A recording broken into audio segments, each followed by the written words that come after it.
going to call the meeting to order, and we'll go ahead and get started. I'd like to say welcome to all of those who are viewing and listening to us. I'd like to thank Dr. Faust and the staff of the Kansas City, Kansas Public School District for the work that you are doing. Learning is a process that requires great effort, and in this period of COVID-19, we have adjusted and made positive strides to reach student achievement. With all that being said, all the departments have been working diligently to be able to reach this common goal. And as we move forward, we will endeavor to encourage and teach our students. And again, I'd like to say thank you. With that in mind, I'm going to ask our board clerk to go ahead and let's do the roll call for attendance, please. Maxine Drew. Maxine Drew, present. Yolanda Clark. Yolanda Clark, present. Janie Humphreys. Janie, present. Randy Lopez. Randy Lopez, present. Wanda Brownlee Page. She's on mute. Okay, go now, Wanda. What? Oh, Wanda Brownlee Page, present. Valdina Nguyen. Valdina Nguyen, present. Stacy Yeager. Stacy, present. Thank you. Well, right now, as our board members, before we go to approve the regular agenda, I just want to say that we want to make sure that we're going to move forward with a positive message to make collective decisions. And let's be very careful about the language that we're going to use as we address during this meeting. We cannot solve everything at this time, but let's set an example to be willing to be constructively able to communicate the expectations to each other, and let's do it in a decent and orderly way. So could I get a motion for us to approve the regular agenda? I make a motion that we approve the regular agenda. I need it seconded, please. Are there any questions? Second. It's been moved and seconded that we approve the regular agenda. All those in favor say aye. Aye. Aye. Aye. Those opposed? The ayes have it. Thank you. I think that we'll have to do roll call voting after this because I can't tell who voted. Okay, would you go ahead and let's go ahead and do a roll call on the approval of the regular agenda. Maxine Drew. Maxine Drew, yes. Yolanda Clark. Yolanda Clark, yes. Janie Humphreys. Janie, yes. Randy Lopez. Randy, yes. Wanda Brownlee Page. Yes. Valdina Nguyen. Dr. Nguyen, are you there? Her picture is frozen.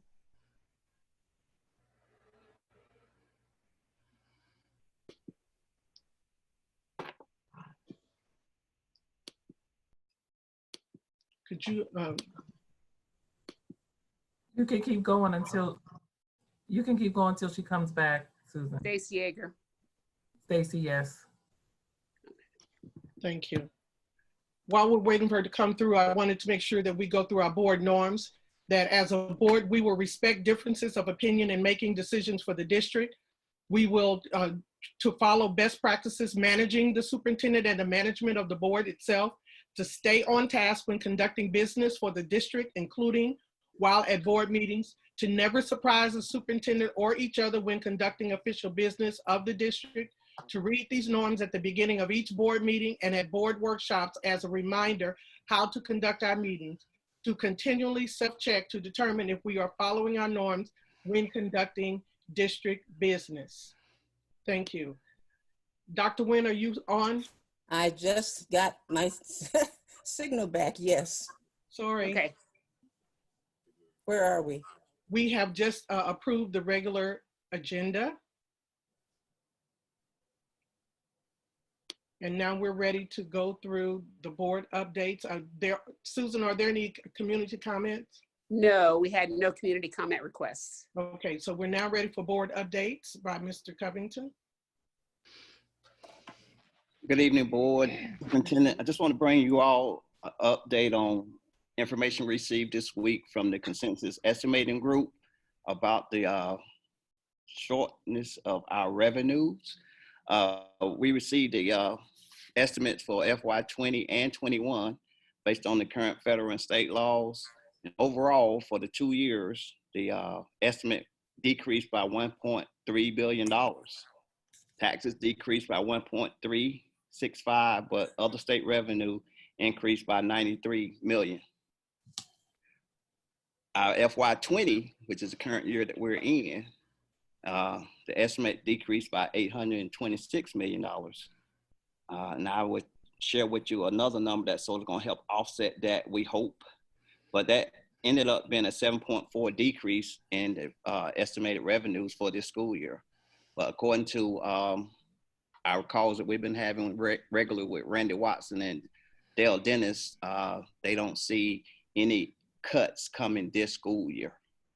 Okay.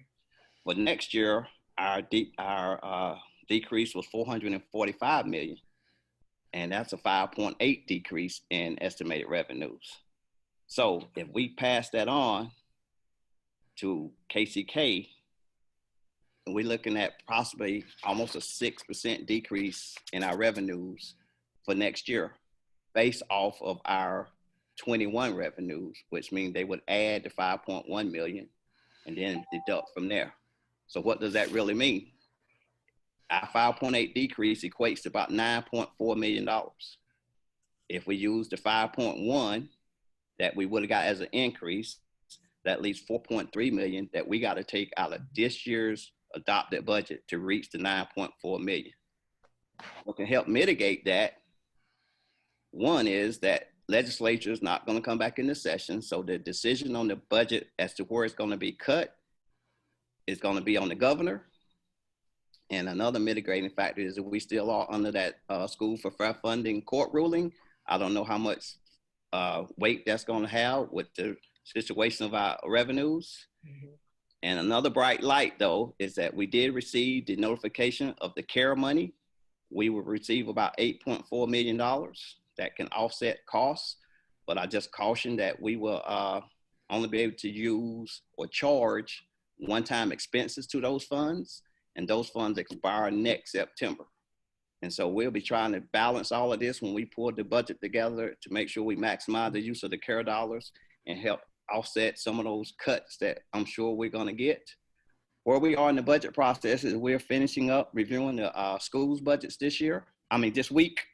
And we'll be starting the departmental budgets next week. And we're on schedule to make sure that the superintendent presents his proposed budget in the last meeting in May. And that's the update that I have for you. Thank you so much. Any questions? I have a question. Aldina Wynn asking Mr. Covington question. Is the Yes, ma'am. $8.4 million to KCK? Yes, ma'am. That's the amount that we got for CARE. Okay, so the only stipulation is one-time cost? Yes, ma'am. There's about 12 things that they say you can use the money on, but they're so broad, you can pretty much use it for anything. Oh, really? Any current expenses since the March 16th date going forward. You can't go back and charge stuff that you had previously paid for. Okay. Okay, so you will give us a list of those items? Yes, the stuff that we're going to charge to the CARE funding. No, the categories that. Oh yes, yes. I would put that in the board docs. Okay. So at the end of your conclusion, what is the impact of the remaining dollars for now to June? Let me ask. Excuse me. Is there an impact on dollars between now and June 30th? No, ma'am. Okay. So you're talking about next year's budget. Yes, next year's budget is where we got to make the cuts. Okay. Thank you. Thank you. Yes, ma'am. Anyone else? Okay, thank you. We're now ready for the update on the graduation for 2020. Hello, I'm here to talk about graduation and a quick update as to where we are in the process. So of course, when we moved to online schooling, there was a big concern from our parents and of course, our seniors themselves, worried that they won't be able to walk across the stage. So about 3 weeks ago, Dr. Faust, myself, and Dr. Hookfin sat down with a group of seniors from each of the high schools and kind of got their thoughts on the idea of what they would like to see for a graduation, knowing that we are in this whole stay-at-home order. Some of them voiced that they would like to wait till July so that they could walk across the stage. Some of them also said they would be willing to wait as late as December. However, when the group started discussing that a little bit further, there were some major concerns with those two dates. And those were the fact that many of those students that were going to college in different cities would already be gone come July. And many of them fear they would not be able to make it back in December. And especially those students that may be going to the military. So we presented them the idea of possibly moving their graduation to the drive-in at the Boulevard Drive-In in Kansas City, Kansas. And every one of the students was very, very excited about this idea. So we moved a little bit further. We went to the principals and kind of threw it out to them. They loved the idea. And since then, we have worked with the mayor of Kansas City, Kansas. We have worked with the health department, who also gave us approval for a plan like this. And then we notified the state that we would like to move forward with a graduation at the drive-in. Just last week, we did meet with the officials at the drive-in, who have also confirmed that they would be happy to host 6 graduations. We are talking about 1 for every high school. We would then combine our alternative schools, 500 Bridges, Fairfax, and 500 Reach Bridges in Fairfax into one evening. So 6 total nights of graduation, with the idea that nobody can get out of their vehicles. We would still do social distancing. There's about 700 parking spots out there. So we would be able to basically have cars parked far enough away from one another. We would have security on site, but it would be this very different but very great experience for all these students. And that's exactly what they were thinking, that this is something that they would never experience, but they would get to see their names up on that big screen. There were some concerns about transportation. What if some kids didn't have transportation? How would they do this? So sitting down with Mr. Covington, we do have 65 of our smaller buses that some of those students who do not have transportation could utilize. That would mean one family, probably just 4 members of the family would be allowed on that bus, just so we can make sure that our bus drivers are also safe. But there would be a way for transportation to also happen for those kids that may not have it available. Okay. Any questions? I have a couple of questions. It's Janie Humphreys. Yes. So you're only allowing 1 vehicle per graduate to come in, correct? Yes, ma'am. Yes, 1 vehicle. And our encouragement is that you decorate that vehicle. So it'll almost look like your cab. So you decorate your car and you come in, and we'll direct where everybody would park. And the students that were on your committee realized that only probably 4 to 6 people in their family will be able to attend. Exactly. Yes, they did understand that, because of course we think that the stay-at-home order is supposed to be lifted May 4th. There could be an extension. The dates that the mayor and also the health department and Boulevard Drive-In are allowing us to have this graduation would put us at Monday, June 1st as our first graduation. So we would do the Monday the 1st through that Thursday, and then have 2 graduations the following week. Okay, and then if I'm reading this correctly, you can only roll down the driver's side windows in June in Kansas. I'm just thinking of a van full of people, of up to 8 people in a van, and only the driver's side window can be rolled down. I'm not for sure where the rolling down the window part came in. I think safety-wise, you should be able to roll down both vehicles, because when you go to the drive-in, I don't know when the last time anybody has been to the drive-in, but of course there's that little speaker beside your vehicle, but you can turn your radio also to that station and get it right inside of your vehicle, the sound to go through too. Okay, yeah, it was in the letter that Dr. Faust sent to the governor. It said only the driver's side windows. So I was just thinking of June. A little warm. Yeah, it could get a little bit warm in there. So Jamie, I can comment on that. That was one of the things that was recommended until we let them know that there would be a space between each car. Okay. And so they said then you could roll down the other side. Okay, that much better. Thank you. I want to thank you guys for working so actively with the seniors on that, because that is something that, you know, the parents and the students, but how can we decide on doing something. They just, we want to, in this time, we want to be able to do something for them. And I really appreciate you guys working together with the health department and everyone. My question is, we know people get excited. And if it was my kid graduating, I would want to get out that car. Oh my goodness. But I do trust that our parents and their relatives really know the seriousness of this virus. What are some things that we're planning to do to help give the instructions to the family to make sure it's a smooth flow? Also, because our graduations this year, we're all supposed to be consistent.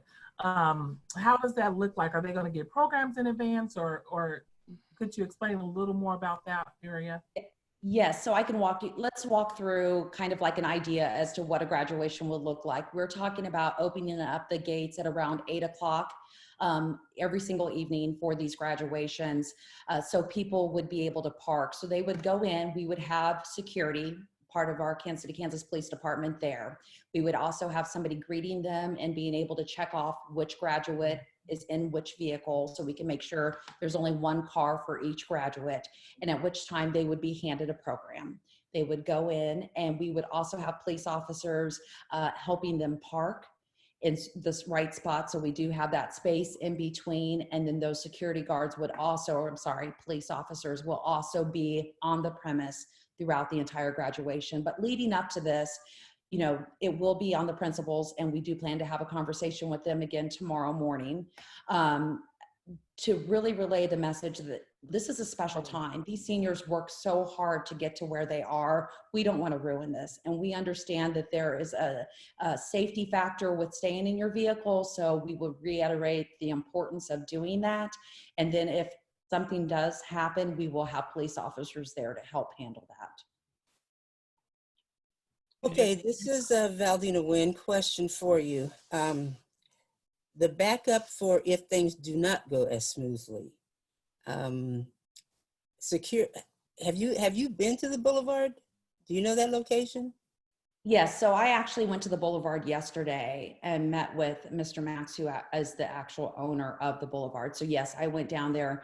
He did not see there being any problems with us being down there. He was actually very excited about the fact that, this is going to be their 70th anniversary this year. Normally they would already be up and running. They haven't been able to do that with the stay-at-home order. So he was so excited that he would be helping our school district kick off their 70th year anniversary by hosting these graduations. So is there a cost to the Boulevard? There is a cost. So it's about $1,000 a graduation, so a total of $6,000. We would have usage of course, their screen, all of their audio equipment. They have a wireless microphone, and then of course they have a camera that we would be able to utilize. So the program itself would last about an hour. We plan on videotaping and recording most of the graduation. So everything from Dr. Faust's speech would be recorded. We would record the valedictorian leading up to that, so it'll be shown on the big screen. The principal will be live, so we would be utilizing the camera and the microphone that is out there at the Boulevard. And then the names with their pictures will go up on the big screen, and that will all be pre-produced. Sounds good. Okay, so here's the one downside. How would you handle, have you considered weapons? I'm going to pray that is not an issue. I think, anytime you're in a big gathering, you have no idea, but we will, of course, like I said, this really goes back to the fact we know our seniors want something. And I think the families respect the fact that they've worked so hard. So I have confidence in our students and our families that they will act respectfully during this evening. And like I said, we will then rely on our police department to help reinforce that. Okay. And I understand, and prayer gets us all through the day, but that's not a realistic reality, because Kansas is an open carry. And so if someone has a weapon, you legally cannot remove it, to tell you the truth. And then if someone should get out of the car, they're so excited, that's a concern. Are you familiar with the traffic patterns? I mean, you have Merriam Drive is essentially 2 lane. So 600 cars coming off of, you don't know, 635.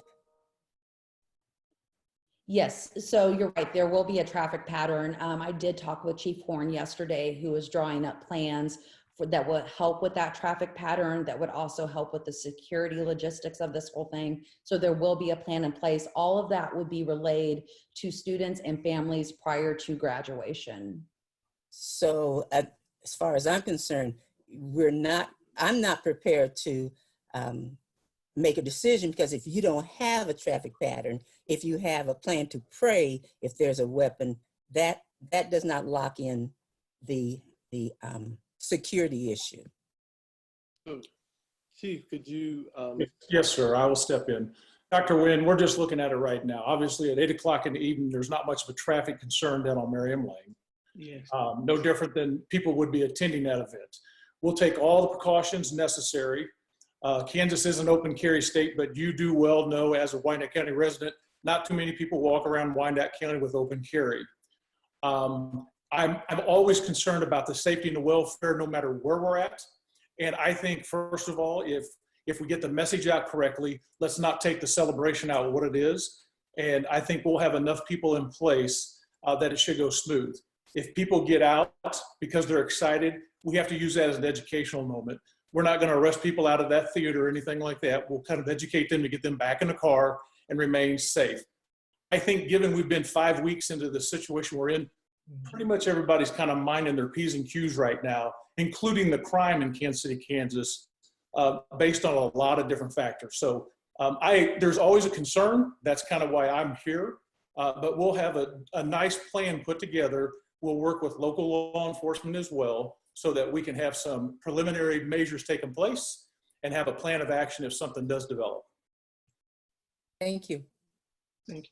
Hi, this is Randy Lopez. A couple of quick questions. Thank you, Sharita, for giving us the update on the graduation. Just a question. When was the last time? I know we have the mayor's office and the health department have both given the okay on this. Just curious when the last time we've been in touch with either or both of them, just to make sure that we're still up to date. The reason I ask is, so I'm currently sitting on the mayor's Restart Wyandotte County task force, and they're drafting what this phased-in plan is going to look like potentially. And I don't want to speak too much about it because it's still all in the works, but I'm sure they might have some updates that could potentially impact what this celebration might look like, or that may have changed their opinions on things. So I'm just curious when the last time was. So our last discussion with the mayor was around 3 o'clock on Friday, when we talked to the mayor and the grandson, or the part owner of the boulevard, and then Dr. Faust and some others were also on that call. So it was Friday evening. Thank you.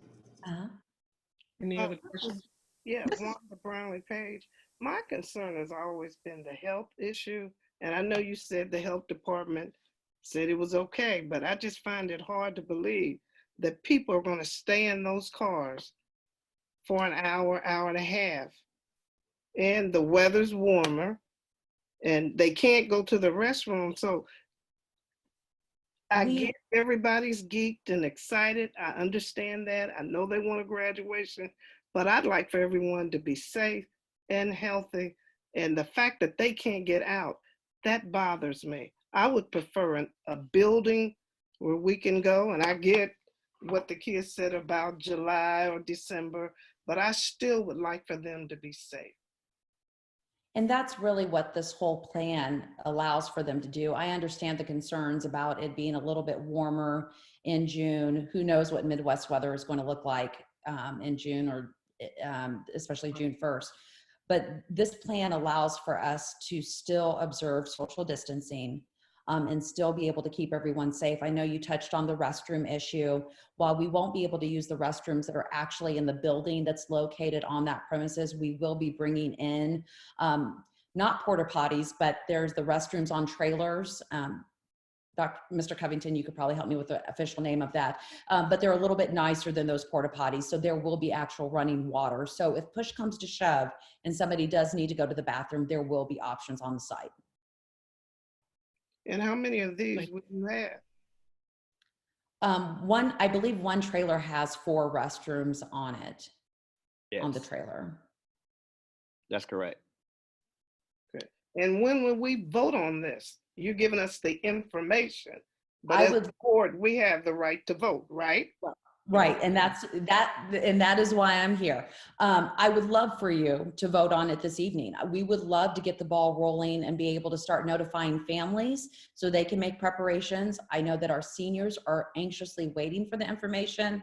We know that a number of school districts surrounding us have already released their dates and we have not. So this is something that we would like for you to vote on if you feel comfortable doing that this evening. Thank you. And I have another question. Since we are in a hot spot, Wyandotte County, KCK, are we gonna require them to wear masks? Because we're still dealing with this corona issue and we want everyone to be safe. I know they're in a car, but still you want people to be safe.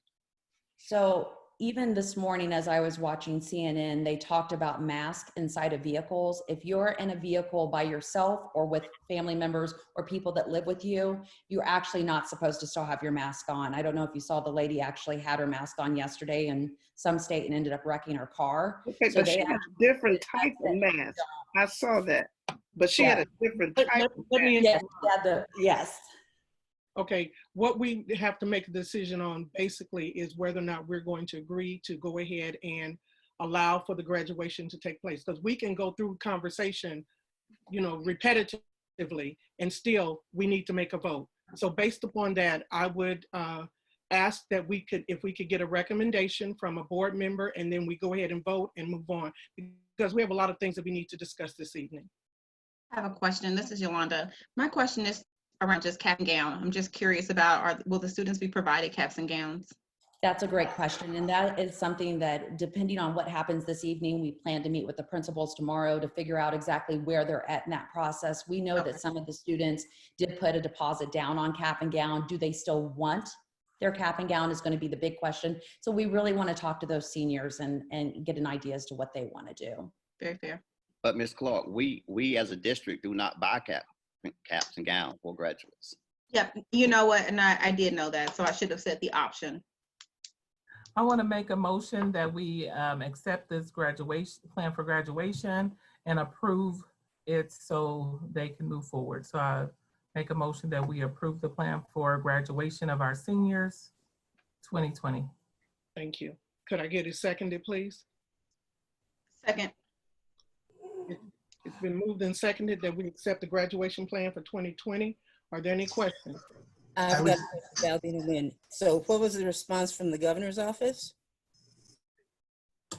So the mayor came back. Originally, the governor wanted us, not the governor, the mayor asked us to reach out to the governor that he approved it. And then it was the medical director who approved it. And then we needed to send a letter to the governor. When the governor released their or her stay-at-home clause, that was prior to, we'd already sent. So then the mayor reached out to us on Friday or before then to schedule a phone conversation with us. So then we didn't need to go along with the governor because the stay-at-home clause stay-at-home order was no longer in place. The stay-at-home order is no longer in place? Well, in June, it wouldn't be in place. Well, number one, you don't know if it'll be in place. We hope it's not going to be in place. Well, but my concern is that, again, you know, there's a lot of loose ends that haven't been tied. So the governor did approve for us to be able to do that. Am I correct, Dr. Faust? so what I'm saying is that we didn't have to finish with the governor.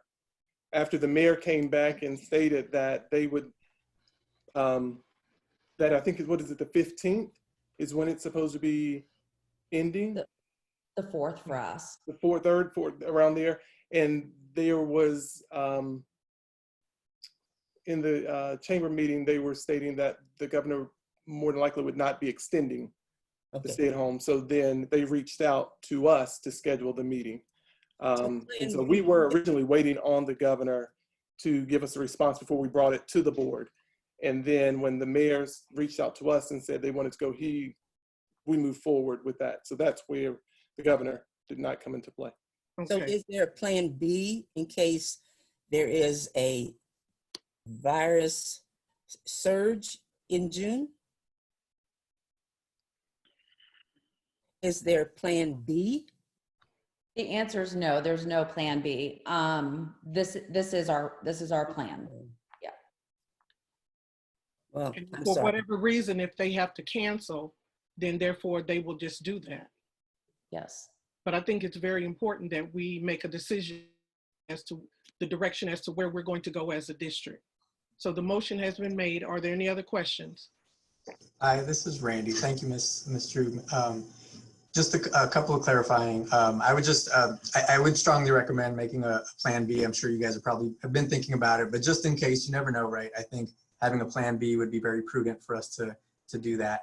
And then second, I would just, it sounds like you're already doing this as well, but just staying in constant communication with the mayor's office and the health director at the health department. I think, keeping in touch with him and with them just to make sure that we're all on the same page.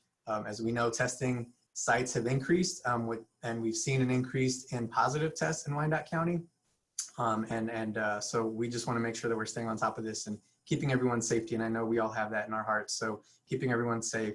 But I would just suggest continued conversations with the health department and the mayor's office to make sure that everyone is still okay with this if we want to continue to move forward, but definitely a plan B. And then I'd appreciate just updates. If you could just give us a quick update, either Dr. Faust, either in your tidbits or at our next board meetings, just giving us updates on how things are coming along, how we address some of these safety concerns. Another one that I have is we do have those bathroom units. Will people congregate back there? How are we going to take care of, folks wanting to congregate near the restrooms or just wanting to hang outside of their car or whatever that looks like. So just communicate updates on all that, I think would be helpful. Thank you. Thank you. Okay, Susan, could you please go ahead and let's vote on this? Okay. And just to be sure, before we vote, we are voting yes to the plan that's been presented tonight to be able to go ahead and move forward. Is that what we're voting yes to? Yes. Okay. Susan? Yes. Maxine Drew. Maxine Drew, yes. Yolanda Clark. Yolanda Clark, yes. Janie Humphreys. Janie Humphreys, yes. Randy Lopez. Randy, yes. Wanda Brownlee Page. Wanda Brownlee Page, no. Valdina Nguyen. Valdina Nguyen, no. Stacey Yeager, yes. Stacey Yeager. You've already voted for me. Sorry. Thank you. The motion has been passed. Thank you. And we, again, hope that we will be, in fact, I know we will be getting updates on everything and making sure that everything is being done decent and in order. So with that, we are ready to move on to the reports of the superintendent.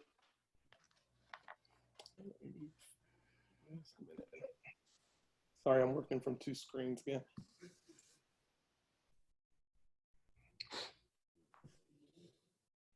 I'd ask that the Kansas City Board of Education approve a session on equity principles that can guide school board decisions as submitted by Dr. Jason Thompson, Executive Director of Equity and Inclusion, as was recommended by myself, Superintendent of Schools.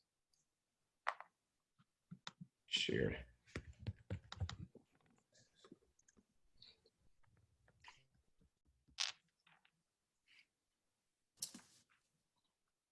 Madam President, school board members, Dr. Faust, thank you for this opportunity to talk about equity and inclusion tonight.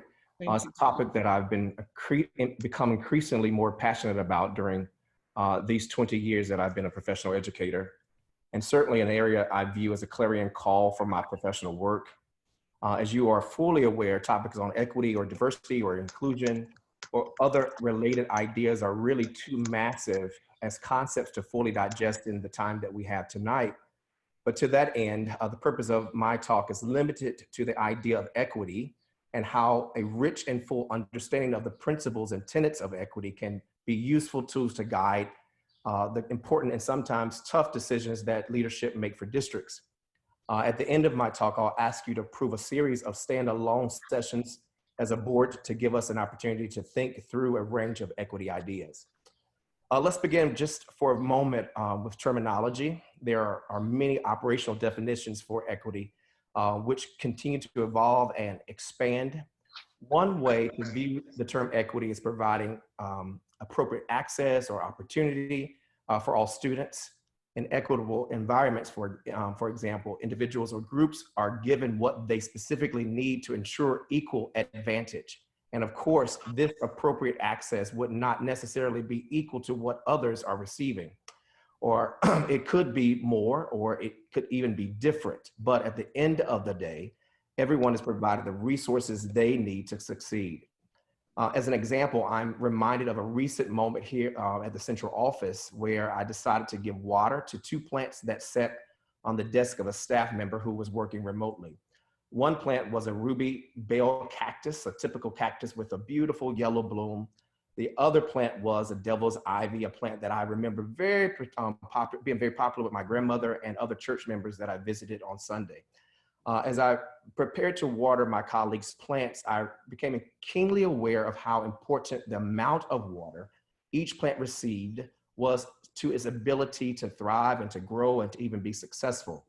It was in that moment that the definition of equity became even further realized, that if I gave the cactus and the plant the same amount of water, I would potentially overwater one while underwatering the other. Of course, the end result would be that neither the cactus or even the ivy would have what they needed to survive.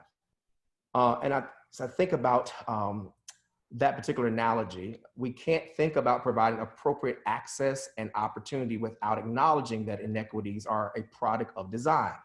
And design being the plans or specifications or how we put things together, how we construct those plans, or even how those plans are implemented in actual settings.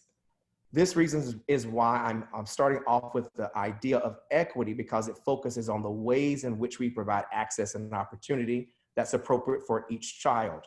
Terms like diversity may be very popular, and that particular term ensures that the presence of visible difference is present.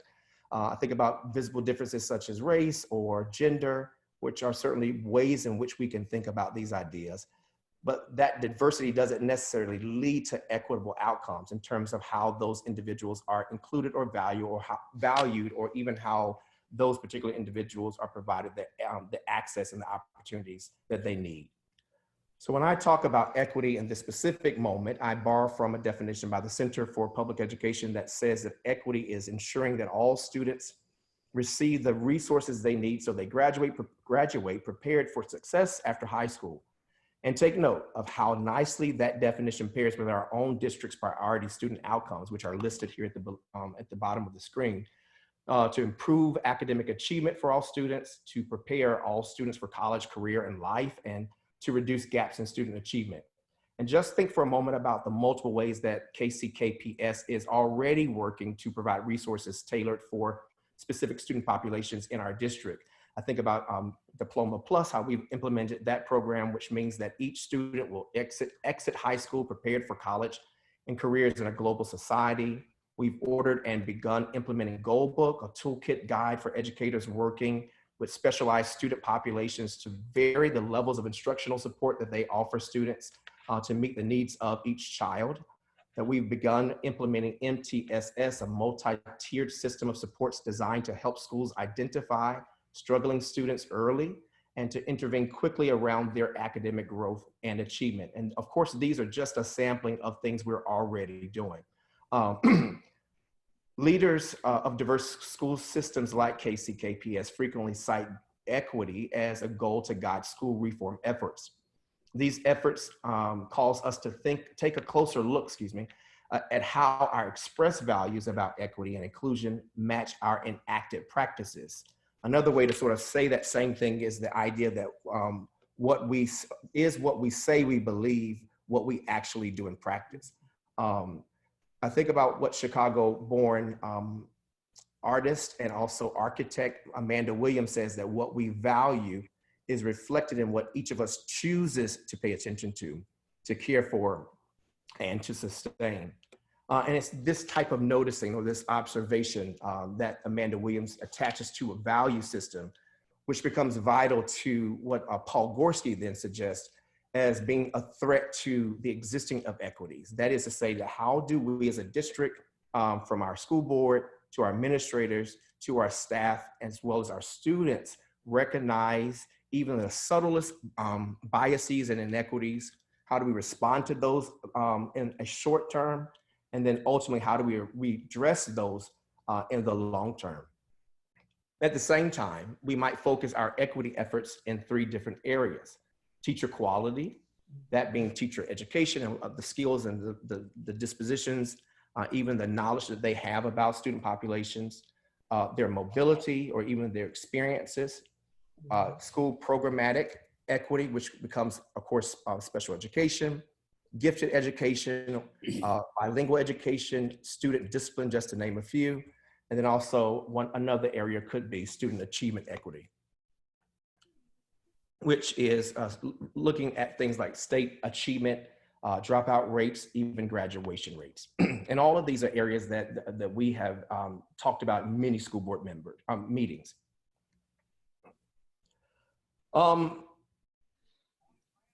So as you see, these are certainly avenues that are worth exploring. And I think over time, we will continue to do that even more. But undoubtedly, every action that we make as a school board or as a school district is certainly grounded in or guided by a philosophical belief. And it's right there that I sort of bring our talk to a close and have an ask for you, that the decisions that the school board members make are certainly vital and can foster and hinder equitable and inclusionary outcomes. And these are things that you, of course, already know, which makes those decisions even more important. In my short time here in the district, I've been encouraged by your diligence and thoughtfulness to consider the impact your decisions will have on all students, particularly those at the margins who undoubtedly deserve what the most privileged within our district are able to provide their own children. In other words, I can't imagine any parent or community member, staff member in the district, or even board member that doesn't want what the most privileged and enlightened are able to provide their children to then be the gold standard for what's made available to all of our students. So to this end, I'm asking for you to approve an opportunity for me to lead 3 separate sessions with board members to include multiple avenues of equity. In session 1, we reviewed the principles of equity, and that being sort of the overarching, larger conceptual ideas that really can guide board decisions. So this is not the what, but the how, but the why. I think of this as an opportunity to sort of get under the hood with what drives our engine. In session 2, we then apply these principles to 3 important areas that I just talked about: teacher quality equity, equity in school programs, equity even in student achievement.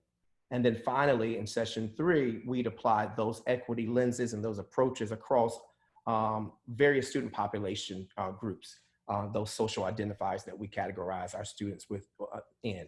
And with that, I'd like to thank you for the opportunity to talk with you about equity and inclusion. Thank you.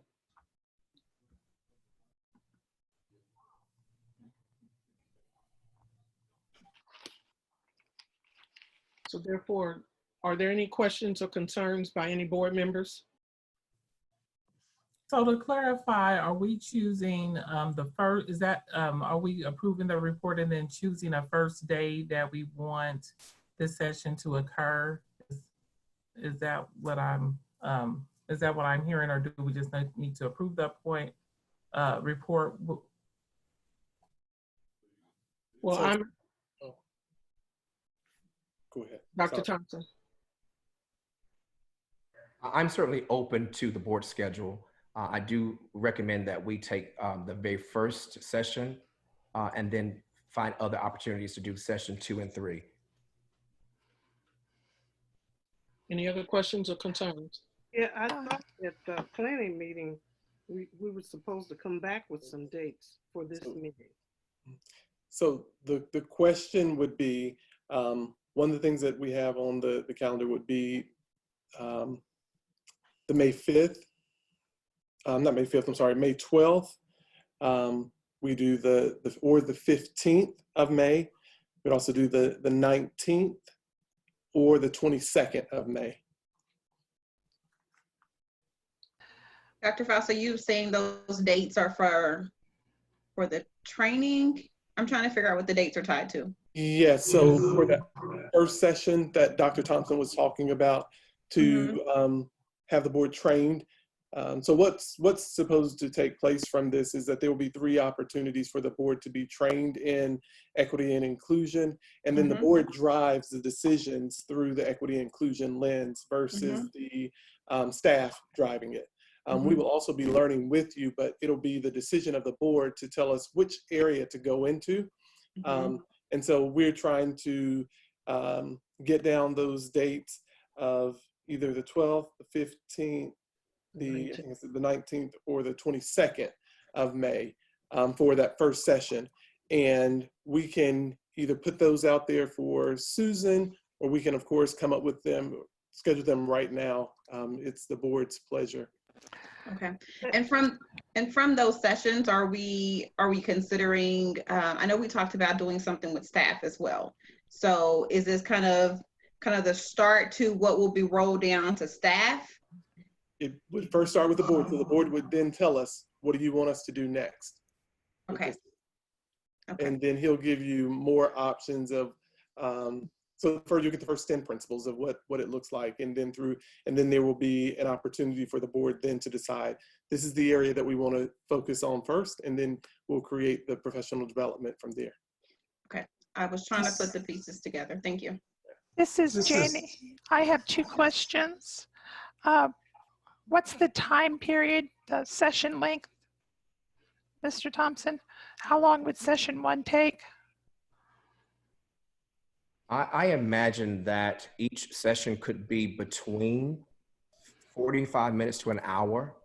I wouldn't imagine that we would need more than an hour per session, just to think through them. And are we looking at doing this over Zoom, or are we going to do it after the lockdown is raised so that we can have meetings in person? I mean, Zoom is fine, but it's not as personal and easy to instruct and learn from. That's just my 60-plus-year-old person's opinion. I much prefer in-person meetings when I'm really learning things. So we would then again look back at the board to see what is your pleasure, if you would prefer virtual or if we would prefer in person. Of course, our schools are still doing virtual, the distance learning, and I get just what you're saying with those trainings. But it'll also be up to, I think there's still a decree that's out there. So we want to make sure that we are, if it's lifted, that we are still within the jurisdiction of what's given to us by the governor and the mayor. Well, can we just say that it will be virtual, and if it's lifted at the dates that we choose, that could be the option of each individual board member who chooses to come? Sure, we could do both. Hi, this is Randy. Just a couple of observations. Dr. Thompson, thank you for the presentation and the information. And hope to sit down and have coffee with you soon. I know we got interrupted with home orders, so looking forward to that. But I think we can all agree, Dr. Thompson, Dr. Faust, and everyone else, how important equity is in our school district and just in the community at large. I mean, I think we all know the historical inequities that our systems continue to persist, and we're seeing that elevated, especially during these stay-at-home where our more low-income students are suffering disproportionately because of lack of technology, lack of a lot of things that historically our communities have perpetuated. So I think we all understand the importance of equity and how it plays a role specifically around education. I wonder if these types of trainings would be better suited outside of a regularly scheduled board meeting, since we still have a ton of things that we need to cover at a board meeting. I would just be afraid that this would get lost in the the things that need to happen in a regularly scheduled board meeting. And I would want to make sure that you're afforded the time to be able to provide adequate training. As we know, this isn't a check the box kind of thing. This is really an ongoing, continuous learning issue. So I would be afraid that we would just try to rush through 3 trainings and say, all right, we got that out of the way.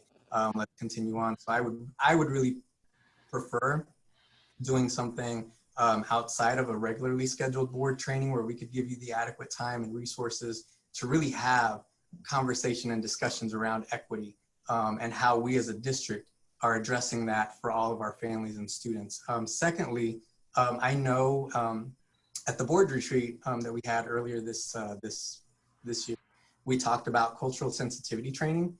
And that was something that I think the board voted on to say that, yes, we wanted to have that and that we would make sure that that would happen. So I wonder where that ties into this type of training around equity. And I know we can't do it all at once, but I just want to make sure that that doesn't also get lost, as that was something that we as a board said was very important to us, and that we want to make sure we're driving as a board all the way through our entire district.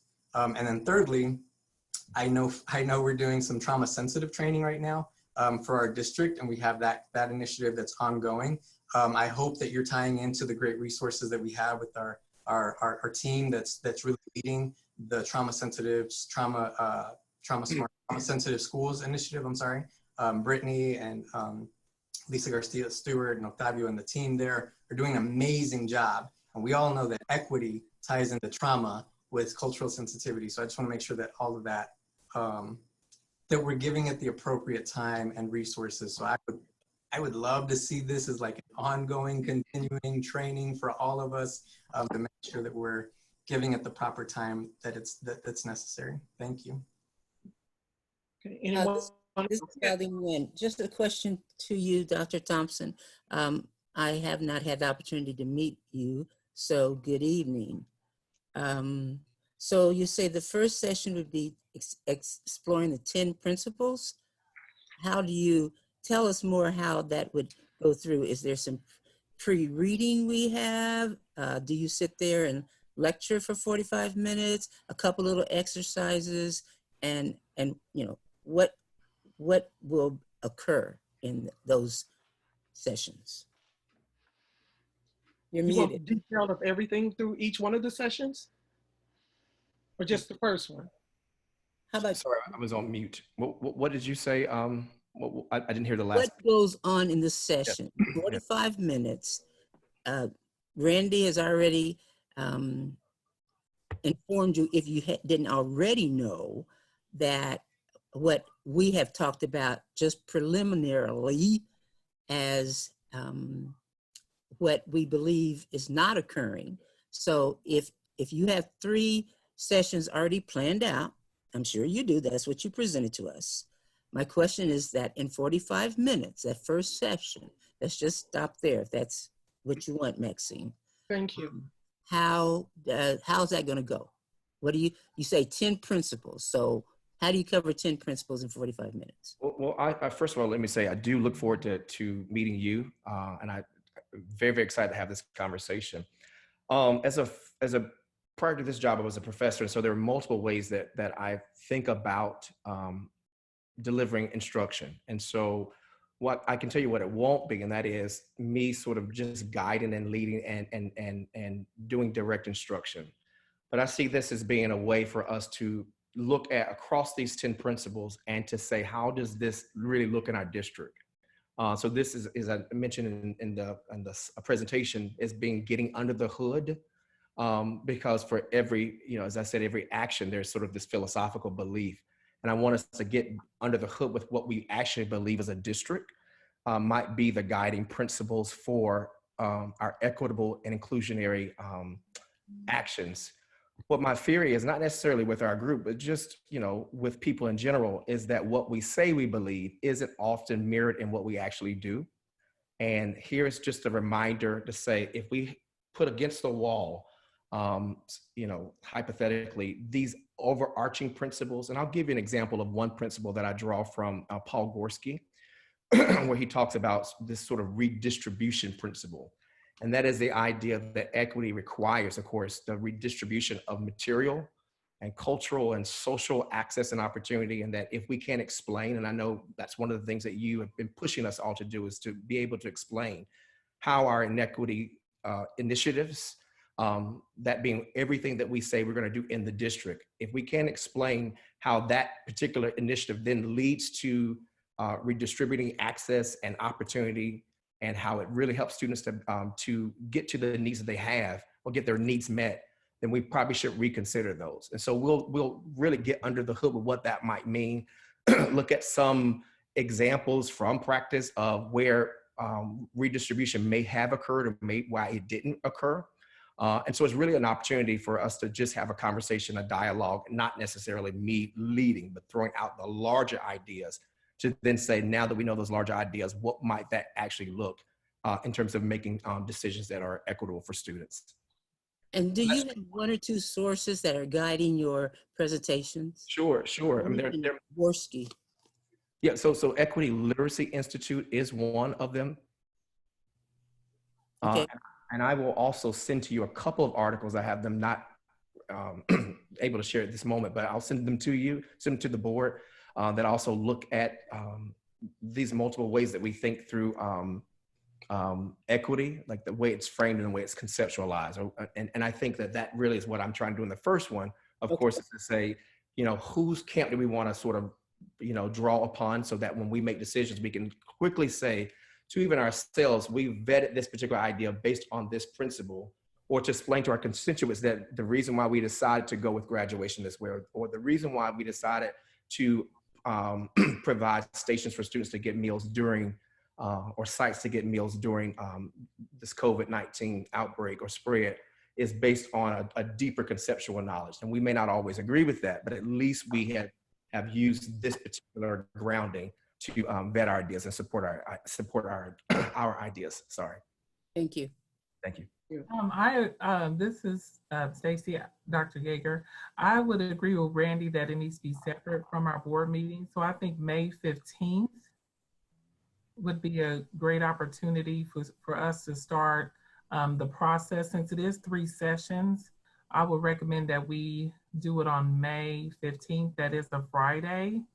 And I think that would allow us time also to have Dr. Thompson send out the proposed schedule. I think, Dr. Nguyen, I think you were alluding to, like, get an idea of what to expect when we get there. So we already have some level of foundation knowledge for when we get there. So I just wanted to throw out there May 15th. With that, for clarity, you're not saying do all 3 on the 15th. No, just the one session. Okay. Just for us to start the first session on May 15th. And then we can select the additional times later. With that. And we will have to select the time later, because on a Friday, no one's going to log on at 5 o'clock in the evening. I would. If we could do it earlier, it would help. I would assume we would be fresher. It is a Friday, but or do a Thursday instead of a Friday. But at least make sure that we're all alert. Will we be able to check our calendars to see what time on Friday will work? Okay, well, he gave us the dates of May 12th, the 15th, the 19th, and the 22nd. And you can submit through an email to Susan to what is your preference. But what we need to decide first is whether or not we will accept and go ahead and go through the training. That's what's most important right now. I want to make a motion that we approve the session on equity principles that can guide our school board decisions. I need a second. Thank you. Hey, Susan, could you go ahead and do the roll call for the voting of that? I have a question. Are there any other questions? Thank you. This is Randy. I would just say, as long as I would really encourage us to have similar board sessions around and around cultural sensitivity. I know I sound like a broken record, but I believe that you have to have they all go hand in hand. And so giving the board the opportunity to go through those sessions as well, I think would just make us a better board and team. Okay. And He broke up so much I couldn't hear him. he wanted to make sure that we have cultural sensitivity that's included in that, as well as trauma sensitivity training. And just to point out, we did have dates for trauma sensitivity training in which board members were supposed to sign up to go and sit in the session. And to my knowledge, I know Janie did go through it, and I also did. And I'm sure that Dr. Thompson can include some information in our training as we go through that relates to both of these, cultural sensitivity and trauma sensitivity. So are there any other questions? Susan, could you go ahead and let's do the vote, please? Maxine Drew, Maxine Drew, yes. Yolanda Clark, Yolanda Clark, yes. Janie Humphreys, Janie, yes. Randy Lopez, Randy, yes. Wanda Brownlee Page, Wanda Brownlee Page, yes. Valdina Nguyen, Alina Nguyen, yes. Stacy Yeager. Stacy, yes. Motion passes. Thank you. And so, Maxine, I think the concern was, even if we choose a date, to have an earlier time than 5 o'clock. Is that what I'm hearing? Yes. From Wanda? Yeah, they can set their dates and a time that they would prefer. We can do a range of times. How early would you want us to set the range for you?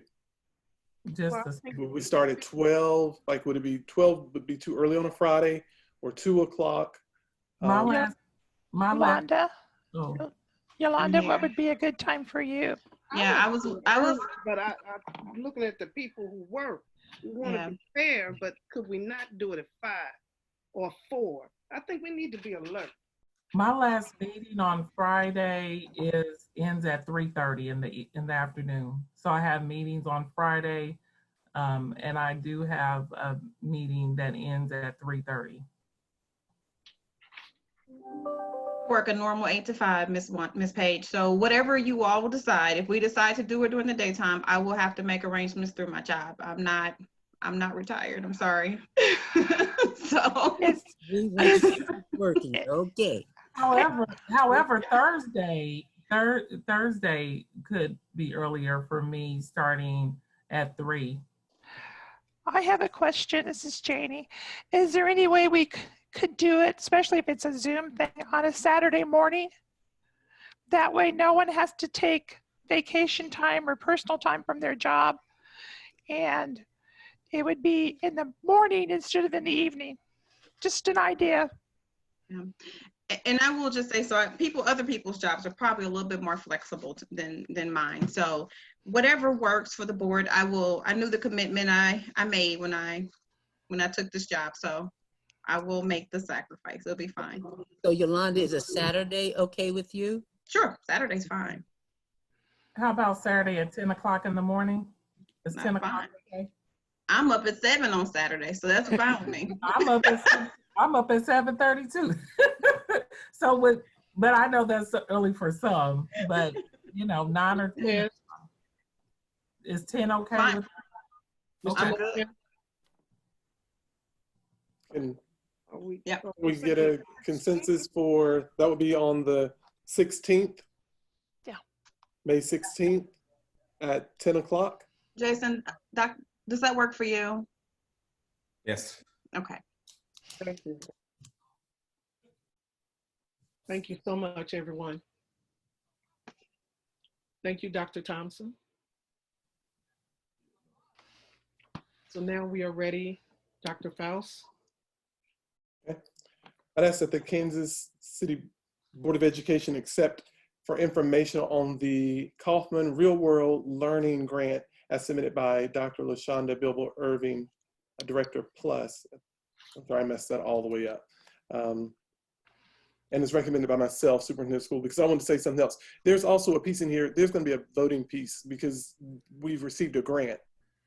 And so we'll need the board to, at the end of this, accept the grant. I can't multitask.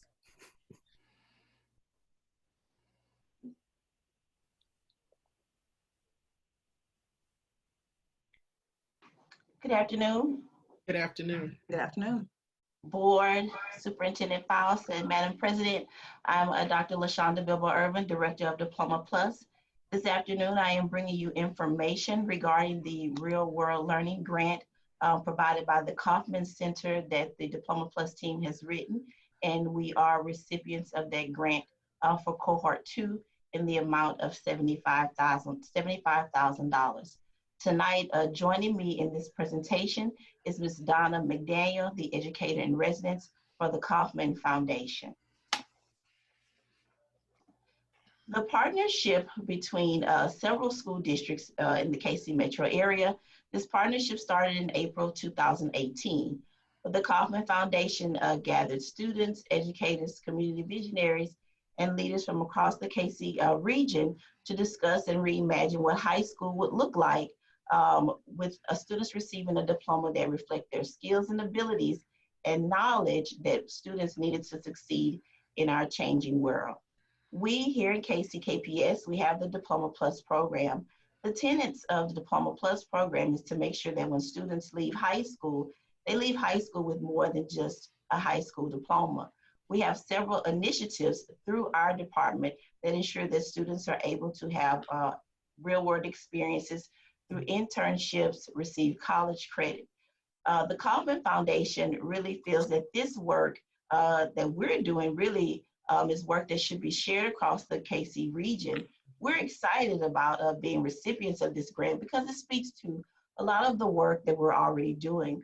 But what it also does is standardizes what skills and trades students receive when they graduate from high school. It standardizes the real world experience for all high school students in the KC metro region. I'll let Donna go ahead and give you the information regarding the next 3 slides. Good evening, and thank you for the opportunity to speak to you, and congratulations to the Kansas City, Kansas School District leaders in our region. I'm going to share with you just very briefly that this activity started with 15 school districts. Those are the ones that you see currently. We are funding a 6-county region, which is a little different maybe from the foundation in the past. So you, as a part of one of the 6 counties in our region, qualify to be funded in the Real World Learning Initiative.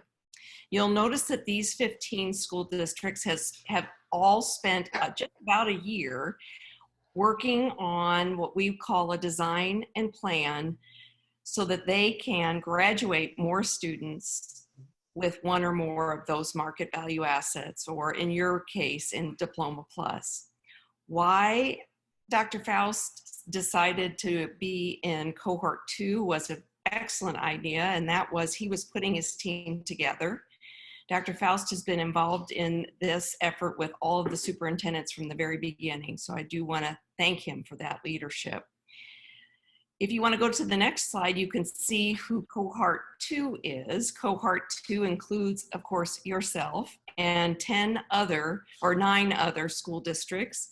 So that's 25 superintendents.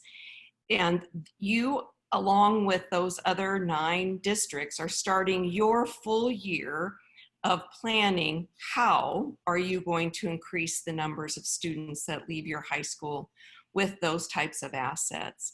And I'll go to the next slide and share with you that this is Cohort 3. So when we put all of 29 superintendents together that have said, yes, this is important that students graduate our high schools with more than just 24 credit hours, they need something more. And that is a huge success because we really are seeing momentum around not only our city officials, both governors, both commissioners of education in both states, Kansas and Missouri, and our business leaders. So just wanted to, and I also want to just compliment you. Your EDC and your chamber have been so engaged in this work and are really ready to take it to all kids. So I'll stop there and let you go ahead, please. And thank you for the opportunity. Thank you, Donna, for joining us. We alluded earlier in the presentation, I think Donna mentioned The idea is that all students would have an opportunity to be engaged in work that will yield a market value asset. Those are 4 categories: work experiences, industry recognized credentials, college credit, and entrepreneurship experiences. Students in KCK already participate in an array of these activities. We have over 800 students enrolled in dual credit and concurrent classes in our district. Students receive work experiences through the Cerner program, where we have students participating and learning technology application at Cerner during the school day. We have students who are working on industry recognized credentials, OSHA. We are introducing the pharmacy technician program, where students can become a registered pharmacy technician. And then with Market Day, students have an opportunity to really test their entrepreneurial skills, create a business plan, and actually sell some of the products that they actually make. And so the work that happens in Diploma Plus is closely aligned with really the values and the tenets of the Real World Learning Initiative. And we're excited to be able to use those funds to really shore up the work that we have. If you look here, this is data from last school year, 2018-2019. And you look in the 4th column where it talks about college credit, the 5th column, certificate or credential, and then the column right next to it, internships and projects. Those are 3 of the 4 market value assets that our students are already participating in. And with the support of Kauffman and being really connected to business and industry leaders, we can increase those numbers and opportunities for our students. This is a 3-year design and implementation grant, with the first year being a plan and design. And so we'll be working closely with the Kauffman team to really design what would help us either expand the opportunities that we already offer for our students, enhance some of the programs that we currently have, or create new programs that opportunities for students that we may not yet offer in the district. Really, the goal of this entire venture is that all high school students will graduate with the market value asset by the year 2030.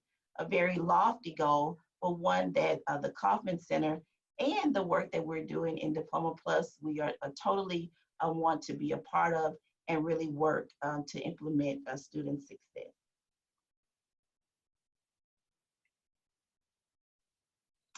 Are there any questions? I don't have any questions. I just say thank you for the work that you're doing. It's good that we are looking at not only for students to be able to enter to college, but also to be a part of our society in the industry as an entrepreneur and even within the workforce. So thank you. Thank you. I have one question. Yes, you go ma'am. first, Rhonda. Okay. How many years does this cover? Is it a 1-year grant? I forgot what you said. There's initial seed. The first year is the planning and implementation grant. So based on our plan and our design, from the first year, we received the $75,000. We have an opportunity to receive more money. It depends on the design and the implementation plan we have in place. This is Janie Humphreys. My question is, it's a $75,000 grant, correct? Yes, ma'am. What is that supposed to cover? What? It can and will cover consultation fees, any professional development for our design team and our high school teams, professional development. So it covers a wider way of services for our high school campuses and the design implementation team. So you're not splitting up the $75,000 between the 5 high schools. It's a district initiative, correct? Yes, ma'am. Yes, ma'am. Okay, that's what I wanted to find out. Thank you. Ma'am. So this is Valdina Nguyen. I guess I'm asking the same question. So you already have components of all 3 of those market value assets, right? Yes, ma'am. So how are you using the grant? So we have to form our design team. Our design team will look at the work that we're already doing in our district and be able to formulate the plan that we would like to enhance, expand, or create. So the money is for the implementation for our design and our ideas. Okay, give me an example of an implementation cost. Implementation costs. So with the grant, members of the design team could travel to other identified districts that the Kauffman team has designed that has already really, hitting the mark in terms of market value assets. And so the team could go to look and see implementation in other school districts. We could also have professional development. I'll give you an example. Right now, our Healthcare Academy, we're doing a lot of work with our Healthcare Academy and KU Med, but there may be an opportunity to expand the services that more students can participate in internships and have access to that. And so our team really will get together to formulate, when you look at the market value assets that we offer, which one of these assets that we currently have or something we want to create new should we focus on in terms of implementing?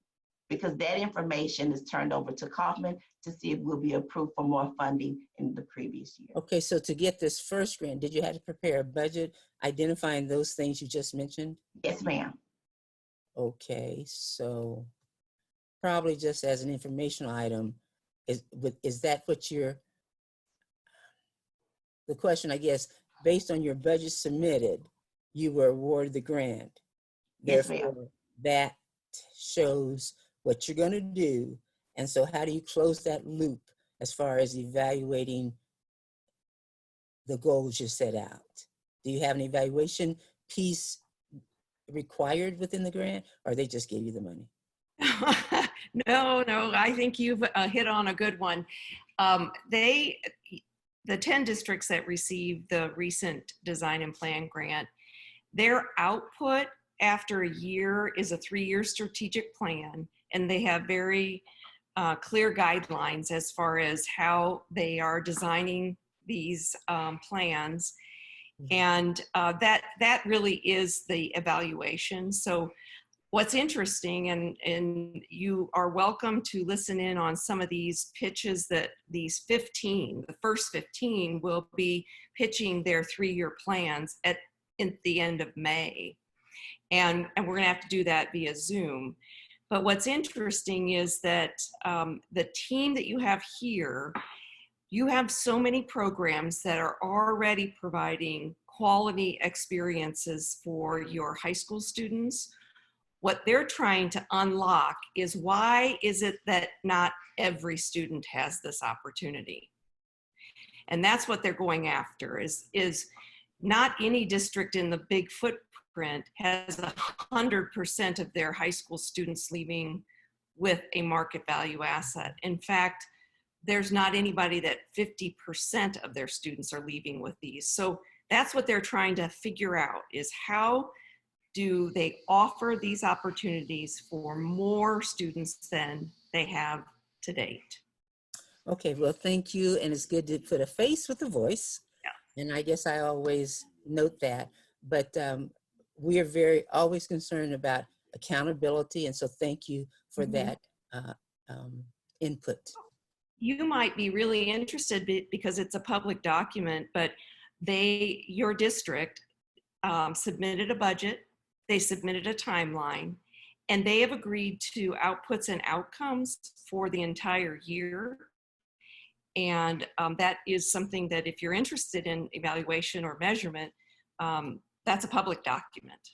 Good. Well, as a board, if we are the recipient, we would, whether or not it's a public document, it would, perhaps it can be, not perhaps, please, Ms. Dr. LaShonda, put it in our board library so that we know what we're approving. So thank you for that information. Yes, ma'am. Yeah. Yes, ma'am. This is Dr. Yeager. Dr. Bigelow and Ms. McDaniel, thank you so much for your presentation. I really love the fact that we know where our students are growing. This year has been a very momentous year for our seniors. We've done so many programs this school year that we had not done in the past. I am looking forward to seeing this partnership with Kauffman. I know, and I've heard about many things that the Kauffman Foundation has been doing. So I am so excited that we were able to be part of this grant. And I look forward to additionally reviewing and seeing how our students can, each high school can have a higher percentage of students who are graduating market ready. Because we know that we are the key to our community's growth, urban development, the future, and the more we can input to our students, that value in return is right in-house. So I'm so excited to see how this program will play out. And I'm glad that it's 3 years and not just the one, because of course you can do it for 1 year, but I think to help get that proficiency and us knowing how to emulate, it really will take 3 to 5 years possibly for us to effectively know how to do this and to track the growth. So thank you so much. Okay, thank you. So may I get a motion for us to approve the Real World Learning Grant sponsored by the Kauffman Foundation? So move. Jamie moves. And second. Thank you. It's been moved in second. Are there any questions? Okay, Susan, we're ready for roll call vote. Maxine Drew. Maxine Drew, yes. Yolanda Clark. Yolanda Clark, yes. Janie Humphreys. Janie, yes. Randy Lopez. Randy Lopez, yes. Wanda Brownlee Page. Wanda Brownlee Page, yes. Valdina Nguyen. Valdina Nguyen, yes. Stacy Yeager. Stacy, yes. Motion passes. Thank you. Hey, Dr. Whit. Dr. Powell, thank you. I'd ask that the Kansas City Board of Education approve moving curbside meal service to Monday, Wednesday, and Friday as submitted by Josh, Director of Nutritional Services, and as recommended by myself, Superintendent of Schools. Good evening, Board. Dr. Faust. There's no dull day in nutritional services, I can tell you that. Most of you are aware we had a situation yesterday where we had an employee have a fever of 99.7 with no other symptoms. We decided to take precautions and close down the facility and with that facility close down meal service. So meal service was closed yesterday and today. We will be disinfecting, not we, Doug's team with the shop will be disinfecting the building on Wednesday. And probably as you saw just before the board meeting, we will be reopening meal service on Thursday. So yes, there was a situation, yes, it caused a grave inconvenience to our community, but we're happy to say that we're opening it up just about as quickly as humanly possible. So in addition to talking about Monday, Wednesday, Friday meal service, kind of want to talk about the transition plan as we look towards what may become a normal summer meal service or a combination of what we're currently doing and what we may be looking to do in come the end of the school year and looking towards the summer. A normal summer for us includes summer school, which I think we can pretty safely take off the table. It includes community feeding. Community feeding is at libraries and apartment complexes and the pool and parks and all of those, about 15 to 20 sites that we typically feed at. During a normal summer, it's required that children eat meals on site. Obviously, we're in a very different situation as we look towards this summer. The current guidance, which allows us to not have to have kids eat meals on site, the waiver ends on June the 30th. So that's a hard date for us as of right now. Now, there's a lot of things that can happen between now and June 30th and some new guidance that could come out. Waivers could be extended, but we need to look towards June 30th as a milestone for us. So come June the 30th, we may have to transition into a normal summer food service plan. Come the end of the stay-at-home order, we may have to transition to some sort of a different feeding plan. Everything is very in motion at this point, and we're kind of reacting, unfortunately. That's not the way that we like to operate. But at the same time, in the background, we're making plans as if at some point the switch will flip, and we will be allowed to have a quote unquote normal summer worth of meal service. So come the end of June, we could be continuing to operate the meals the way that we're doing right now. If there was a waiver to be extended, if the waiver was extended, we could continue to operate meals that we're doing now and introduce some sort of a normal summer meal service, or it could be a combination of in between. So there's several different options. A lot of them really depend on what happens between now and June the 30th. So hopefully that provides a little bit of clarity on where we are and kind of where we're headed. As we look towards Monday, it is our recommendation that we move to the Monday, Wednesday, Friday meal service. That meal service will be breakfast and lunch, and we'll be offering 2 meals at each of those days. As you know, the results of the survey showed that our community members wanted a 2, and when comparing daily meal delivery versus 2 days a week meal delivery, they preferred 2 days a week, almost 2 to 1. We've talked several times about the challenges that presents, and so we are proposing to move forward with that Monday, Wednesday, Friday meal service to help alleviate some of those challenges. So that's what I have to present tonight, as just some clarity about where we're headed as we look towards June the 30th, and then our recommendation with your action of moving to a Monday, Wednesday, Friday meal service starting on May the 4th. I have a question, and I asked this when we were in the planning session, and I never heard the answer, so I don't know if you could give it to me now.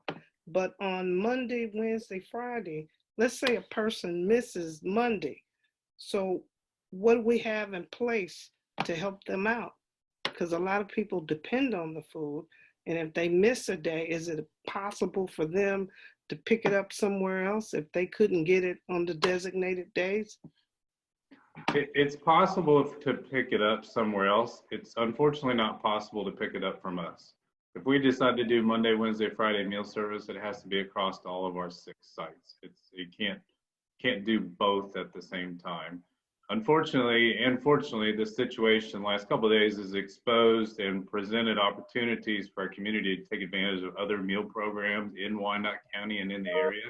So if somebody does miss a Monday service, there are other options in the area on Tuesday, same with on Thursday. But the conversation that I've had with the state says it's either all or nothing. We can't do some sites Monday, Wednesday, Friday, and others Tuesday, Thursday. If we decide to do multi-day meal service, it has to be all the same. Well, that just sounds a little frightening, because we say we're concerned about the kids and we're here for the children. And if for some ungodly reason they can't get there at a designated date, it just seems kind of cold to say that's it. And are they aware of all these other places to go? And then I guess my other concern is we keep running into the same incidents where people are coming in and we're having to shut it down. It seems like they don't have masks, they don't have gloves, nobody's taking temperatures, and then the kids have to suffer. But yet we all say we're here for the children, and a lot of money is designated for these kids, and they're not really reaping the benefits. So I want to believe we can come up with more solutions than to just say that's it. So we do, and I'll let Dennis, I think Elizabeth is on here somewhere, our health coordinator, to talk about what and I think Wayne is somewhere on here about the mask. If they will go ahead and talk about the health portion. Yeah, it's Wayne. Sorry, I tried to unmute myself. We've ordered the masks, and we're hoping to get delivery of the masks later this week. Ordered 1,200 of them. As far as gloves, they're hard to come by right now. There's a real premium on trying to get them. Is there anything further that you need? We have, right now, I have received 200 surgical masks that we're going to pass out to nutritional services department, and these masks can be worn 2 to 3 times. The masks that I have on order that are going to be delivered later this week are reusable cloth masks that just serve as barriers. And then Elizabeth, I know Elizabeth had spoken about the health and what the nurses are going to be doing. Dennis, I'm not sure, I can't see her on the. I can speak if you'd like me to, Dennis. Okay, or you. sure. Go ahead, Josh. So we, unfortunately, like you said, we've had some situations, and Monday exposed it very clearly. As we move forward, the expectation is that before you walk into a food service operation, you have your temperature taken. The expectation is that every single nutritional services employee is provided or wears a mask, whether it's something that the district provides or if they elect to bring one from home, that we safely and effectively wear masks. So we're gonna put in place several different mechanisms to ensure the safety of our staff and the reliability of our programs as we move forward, so that if there is a situation moving forward, it will not impact the entire meal service program and more just a sector of the meal service program, and we can pick it up elsewhere. Now, since they miss they missed 260, will they double up and give them more whenever they resume? So you're talking about on Thursday? Yeah. On Thursday and Friday, we'll be offering meals. Obviously, this has caused a interruption in our programs, but our ask of you tonight is starting on Monday the 4th, that we offer 2 meals per day, Monday, Wednesday, and Friday. Okay, I got that, but I'm just saying for the meals that they missed this week, is it possible for them to double up and give what they missed? Because it's not their fault. So are we trying to accommodate and help them? So because of how many meals they have to, and remember, no one's able to go into the building right now. So it takes them, how many meals, Josh, how many bags are you preparing each day? We do about 2,100 bags a day, and I can tell you that we have a couple days ready to be served, but we work about 2 days ahead of time, and by being down for 2 days and have to go in and mitigate, Doug's team will go in and disinfect, and because we're in a food safe environment, we have to go back in and clean and sanitize up his disinfectant. I'm not sure it's feasible for us to go in and get several days worth of meals prepared so that on Thursday and Friday we can serve multiple days of meals. It's definitely an unfortunate situation. We don't expect it to happen again, and we're putting some things in place to make sure that if it does happen again, it is in an area where we can react a lot more quickly and don't have to shut down the entire program. This is Yolanda, and maybe do we have any partnerships? So if we were to say, hey, we're serving meals on these days, however, these places are serving meals on these days, do we have any partnerships that we're able to refer people to? I think we put a Facebook post to several of the different area locations where they are also serving meals. So I know Edwin and Sharita continue to build those partnerships and create that list. So yes, absolutely. So there might be the solution to you missed your meals or you didn't make it on Monday, so you can't go on Tuesday, go to one of these other places and you're not without. And kudos to community members, because on the Facebook post that we put out, they were commenting on, hey, go here, or hey, go here. And I know Dr. Yeager is one of them, so thank you for that. Yes, there's about 4 different other locations that do serve meals throughout our community. And we posted them up very quickly so that people would have a place to go. So perhaps, this is Valdina, perhaps you may put it on the website in addition to Facebook. It doesn't address the people who don't have internet. I don't know, could we add some flyers that at least those who come, tell them that there are other places. I mean, what's the cost of a piece of paper? And if for you to say you have some, I guess we're asking for you to be proactive, because this incident could happen over and over again, but just because the virus is here. And it just, like Wanda said, at the end of the day, the families are not being fed. I think we can communicate out our resources and our partners in several different ways. So I absolutely work with Edwin and Sharita and the communications team to make sure that we get that information out to our community. Also, Josh, maybe, you know, there's a sheet of paper that's included or that's given out to parents when they pick up the meals. That would be a great avenue to put those alternatives on, since you're already giving them that sheet of paper. It does have a backside that's clear. So Yeah. thank you for the suggestion, Dr. Yeager. And just for reference, this week at Indian Springs, Thursday morning, beginning at 8 o'clock, the Harvesters is giving out food. And I'm sure a lot of the people do know about that. And so if we're going to do the flyers, I would suggest that that happens when the situation happens like that again. And since you are putting information on the bags, that would already be there. So it would be beneficial.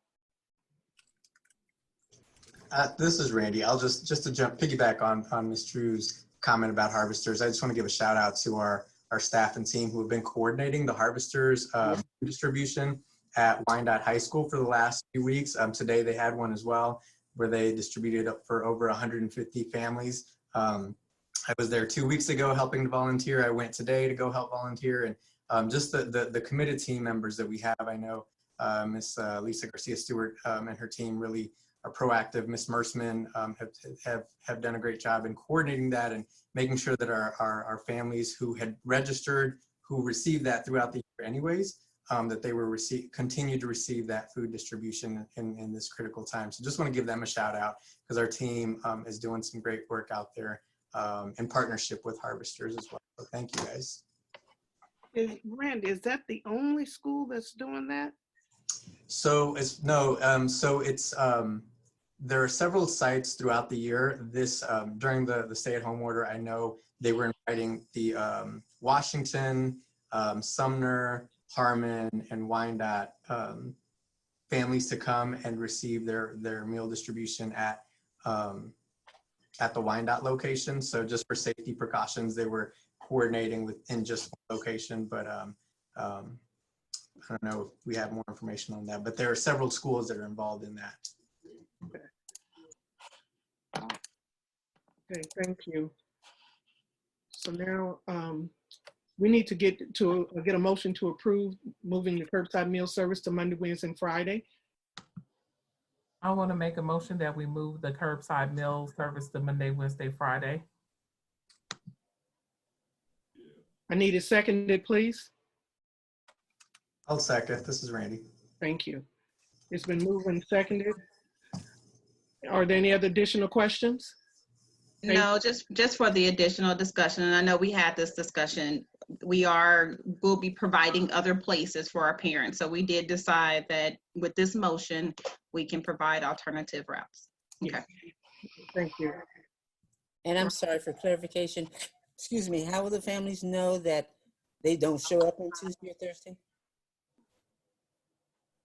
I think we're going to use other means such as Bright Arrow and some of our other communication methods to make folks aware. But Edwin, if you want to jump in. Yes, we will continue to inform parents through Bright Arrow. That's our messaging and calling system. Also our website and our social media platform. So are you going to do it tomorrow? I'm typing this up right now as we speak, Dr. Nguyen. Okay, thank you. Okay, Susan, we're ready for the roll call vote. Maxine Drew. Maxine Drew, yes. Yolanda Clark. Yolanda Clark, yes. Janie Humphreys. Janie, yes. Randy Lopez. Randy, yes. Wanda Brownlee Page. Wanda Brownlee Page, yes. Valdine Nguyen. Valdine Nguyen, yes. And Stacy Yeager. Stacy, yes. Motion passes. Thank you. We're now ready for the Kansas City, Kansas Public Library. Approve payment of bills. That's that the Kansas City Board of Education approved the payment of bills for the Kansas City, Kansas Public Libraries as submitted by Dennis Covington, Chief Financial Officer, and is recommended by myself, Superintendent of Schools. Any questions? Could I get a motion, please? So moved, Janie. Second, Randy. It's been moved and seconded that we pay the bills for the public libraries. Are there any questions? Thank you. Susan, we're ready for roll call vote. Maxine Drew, Maxine Drew, yes. Yolanda Clark, Yolanda Clark, yes. Janie Humphreys, Janie, yes. Randy Lopez, Randy, yes. Wanda Brownlee Page, Wanda Brownlee Page, yes. Valdine Nguyen, Valdine Nguyen, yes. Stacy Yeager. Stacy, yes. Motion passes. Thank you.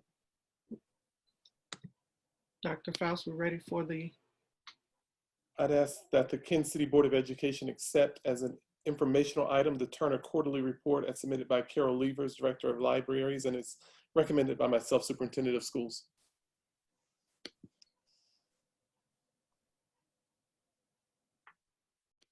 are there any questions?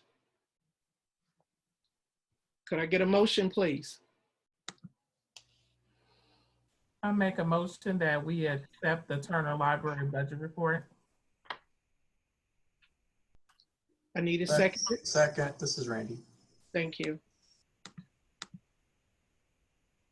Any questions? I'm sorry. So therefore, could we, Susan, could you do the roll call vote? Maxine Drew, Maxine Drew, yes. Yolanda Clark, Yolanda Clark, yes. Janie Humphreys, Janie, yes. Randy Lopez, Randy, yes.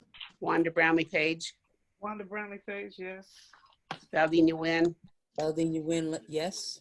Stacy Yeager. Stacy, yes. Motion passes. Thank you. We're now ready for the consent agenda. Any questions? Ms. Drew, I'd like to pull F from the consent agenda, please. F is in fun. Thank you. And Madam Chair, I'd like to set aside item G like go. Thank you. Anyone else? I make a motion that we approve the consent agenda minus F and G, fun and go. I need it seconded, please. Second. Thank you. So we have the motion to accept the consent agenda with the exception of F and G. Susan, roll call vote, please. Maxine Drew, Maxine Drew, yes. Yolanda Clark, Yolanda Clark, yes.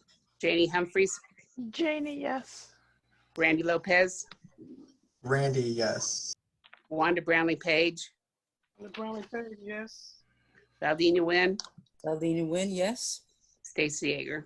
Stacy, yes. Thank you. So Janie, you have mentioned F.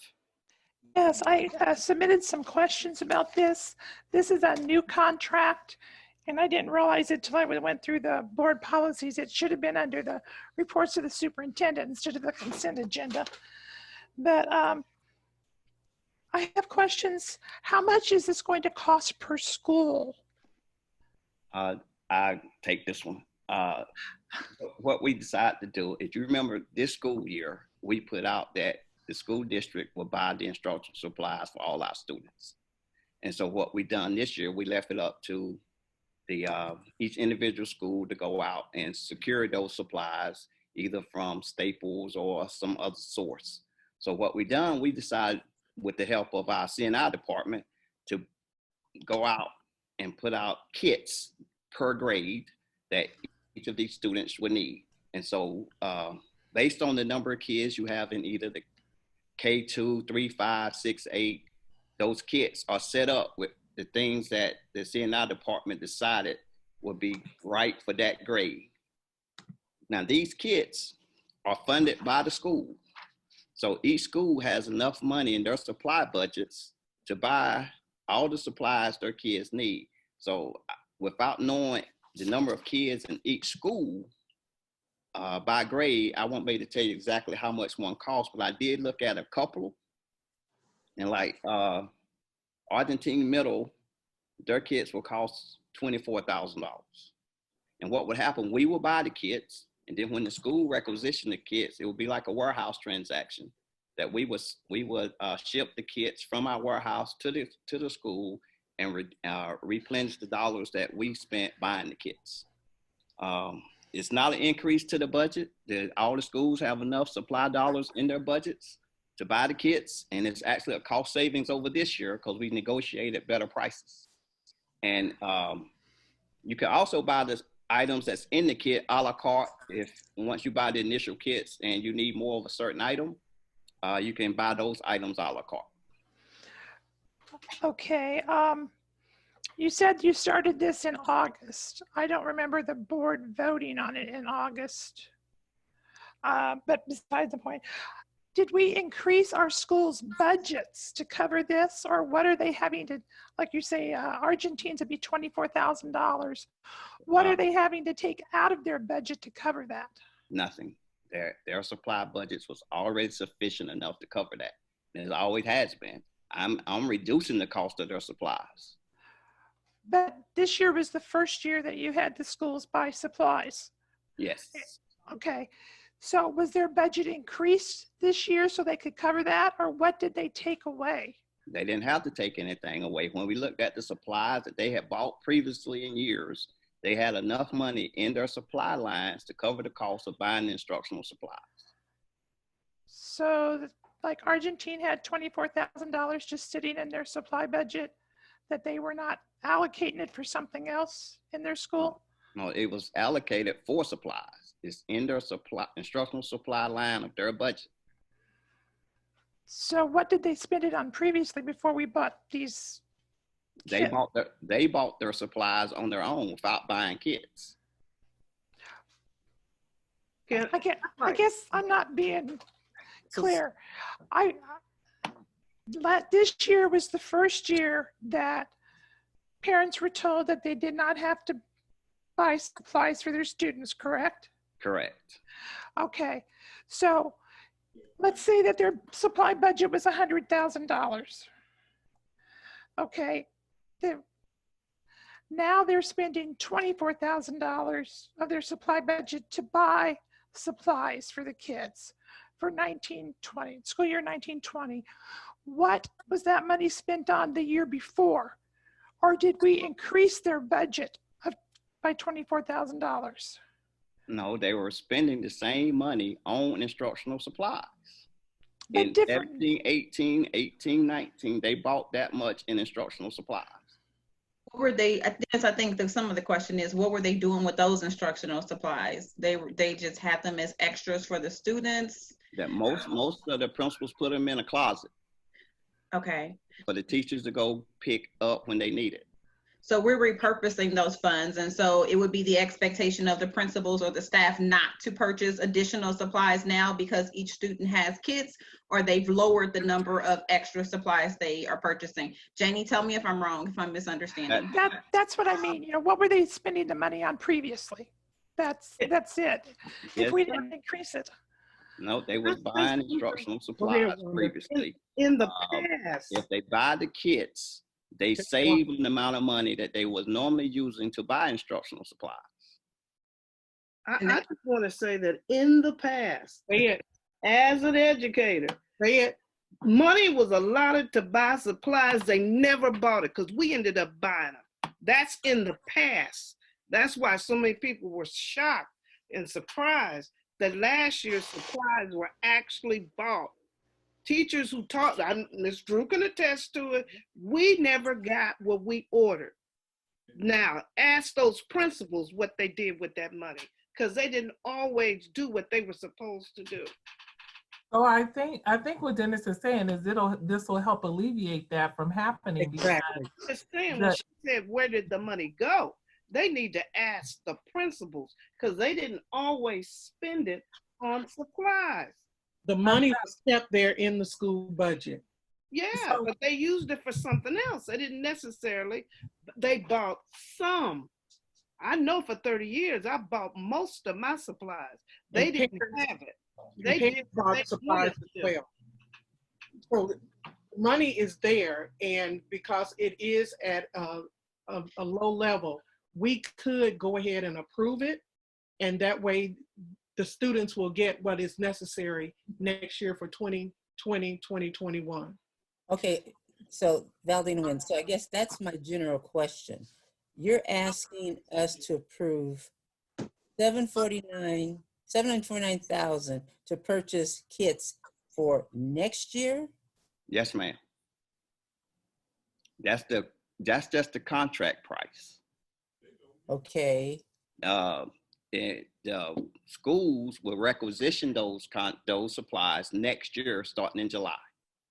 We won't be buying them until we get the money for next year in July. But I thought you just said there's already money in the In school budget. their next year's budget, 2021, they have money on their supply line. If we school supplies. approve the budget. So you're asking us to put this item in the budget now for 2021. Yes, ma'am. Okay, so this will cover all kits? So schools should not have to ask for additional funds? Not for instructional supplies. I Okay, mean, so you know, what I'm talking is just what you started out, that we don't have a clue how much money we're going to receive. We know it's going to be reduced, and we know the local portion will be reduced. And for Dr. Valina Nguyen, I will not vote to raise taxes, local taxes.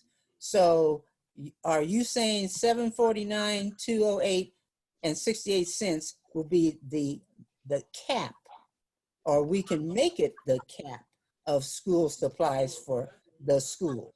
no, I'm not saying that's the cap. I'm saying that within the school's allocated budget that we are in the process of reviewing, they have enough dollars in their supply budgets to buy these supplies. Now, I would say that as we discuss the budget, I would hope that the last place that we would look to cut the budget would be instructional supplies and hopefully teachers. The classroom should be the last thing we attack to make cuts.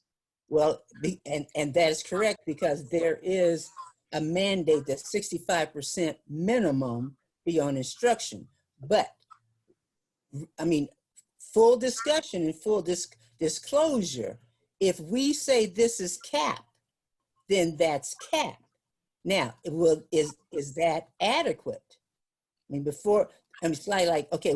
No, because there are other type of supplies that the school needs that are instructional supplies. Like they need copy paper, they need bulletin board paper. There's other types of supplies. These are just the student instructional supplies. Right, and that's what I'm saying. We can say this caps is the school kits, whatever is in the little crayons, blah, blah, blah, blah. But that if we approve this base that it is the cap, your estimate is sufficient. Let me make sure I'm following what you're saying. We projected how many we think they may order. And there's probably a little buffer in there, I'm sure, that we didn't do it exactly. But let's say I'm at Argentine and I buy my certain amount of kits, and the students lose part of the stuff that's in the kit or break part of the stuff that's in the kit. There are additional dollars in their supply budget that they can order a la carte, those additional items that they need for the students. Mm-hmm. Okay, so I'm asking, if we cap it for the kit, the kits that deal with just the parameters that you've presented, then boom, that's the cap. That is sufficient. So I'm not sure that would be a good decision, because if as a principal, I may be able to, it may say instructional supplies, but just for instance, let's say second semester rolls around, I need more kits for students in there. I can still go in my instructional supply line item if there's money in there and buy either a la carte or additional. There may be an influx of students who come in, and then I need more items for them. But what we're saying is just in that instructional line in the budget for the school, for each school, that's how much money's in there. But I wouldn't say that we would ever want to cap that like at this, because you just never know. Kids, we have a transient population, and they may lose some of their supplies. They may lose the entire kit, but we don't want to not have them be able to purchase a kit. I understand all that, but in this environment, starting to move down a path of uncertainty, knowing that if you need additional money, then you come back and say, we want to reauthorize funds, but just leaving it open, it's okay. I mean, I get your point, and instruction is number one. But at some point, I would like to have the discussion, and the board needs to have the discussion that this is your estimate. We accept your estimate, but that at this point, this caps the kits. Oh, good and well, our population could explode, and or we're still locked down. So, you may not even be able to get the kit to a kid. So that's all I'm saying. As we move through this budgetary process, we can cap now and we can open up later. But let me add that there is more dollars in the school supply budget lines than the $700 and some thousand. Exactly. That's what you just said. But I'm just saying, but you're only asking for us to accept this for the kits. And so we say, okay, buy it for the kits, but right now don't come back anymore for the kits if this is a adequate, which I'm accepting your knowledge and your estimating ability that, hey, the uncertainty is there, but this is a good, like you say, you've got some wiggle room, you've got some buffer, we got some soft dollars in there just in case the building burns down. So, do you understand what I'm saying? As we go through this budget, let's not leave it so loosey-goosey, but don't just pad everything. Any other board members have any comments or questions? Just in this, and I think Dennis, you may have answered this, just around the budget, since we're talking about that, with any shortfall that we might have from the state or that we're going to look at next year, I mean, does that impact this this cost at all? That would be the last resort. Okay. If we cut instructional supplies. Okay. And then, so I know typically the district partners with different partners like United Way and other groups to do like different back to school fairs and do supplies for our students. Will that be something that will continue as well, given that we're able to have those types of events, Yes. given our situations? Yes. Those supplies will also enhance Yes. that students get. These are the supplies that the CNI team has said was a necessity. Other supplies would be needed. Okay, so what is if this is $749,000, what is the this year's line item for supplies? What's the total amount? I don't have that number handy, but I could get it for you. I'll have to pull all the schools and see how much they got in their lines. But Okay, I so can get that number for you. That's what you will submit for us consideration. Yes. Right? That's what you're suggesting that he could do.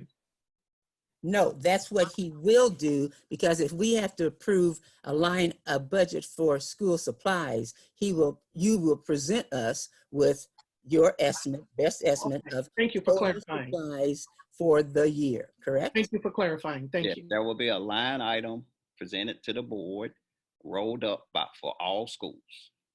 Okay. So Janie, do you have any other comments? No, those are my questions and concerns. So could we get a motion to either approve for the low bid of school supply kits for students and teachers for 2021 school year? Motion to approve. Second. It's been moved and seconded. Any additional questions? Susan, could you do the roll call vote, please? Maxine Drew. Maxine Drew, yes. Yolanda Clark. Yolanda Clark, yes. Janie Humphries. Janie, yes. Brandy Lopez. Randy, yes.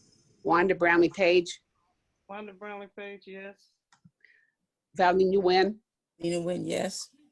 Stacy Yeager. Stacy, yes. Motion passes. Thank you. Dr. Nguyen, you had item G. Right. We always have a vacancy for our SPED.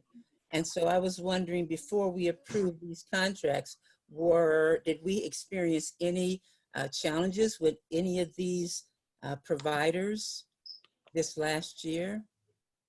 Hi, good evening, everyone. So I'm so glad that you brought that question up. The answer to that is no. So just to give you a little bit context, last year this contract was brought to you guys back in June. And so I wanted us to be able to bring it back earlier in April because without giving out too much information, we will be bringing back just about all of the teachers that we did hire as contract agency. And in addition to that, those contract agencies over the past few weeks have been sending us really good candidates. And so we are already moving forward with offering quite a few offers and positions available for next year.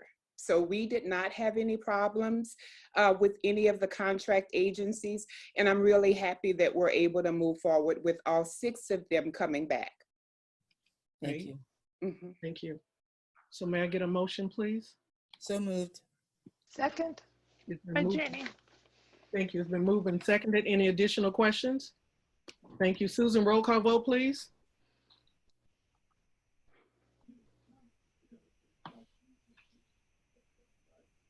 Maxine Drew. Maxine Drew, yes. Yolanda Clark. Yolanda Clark, yes. Janie Humphreys. Janie, yes. Randy Lopez. Randy Lopez, yes. Wanda Brownlee Page.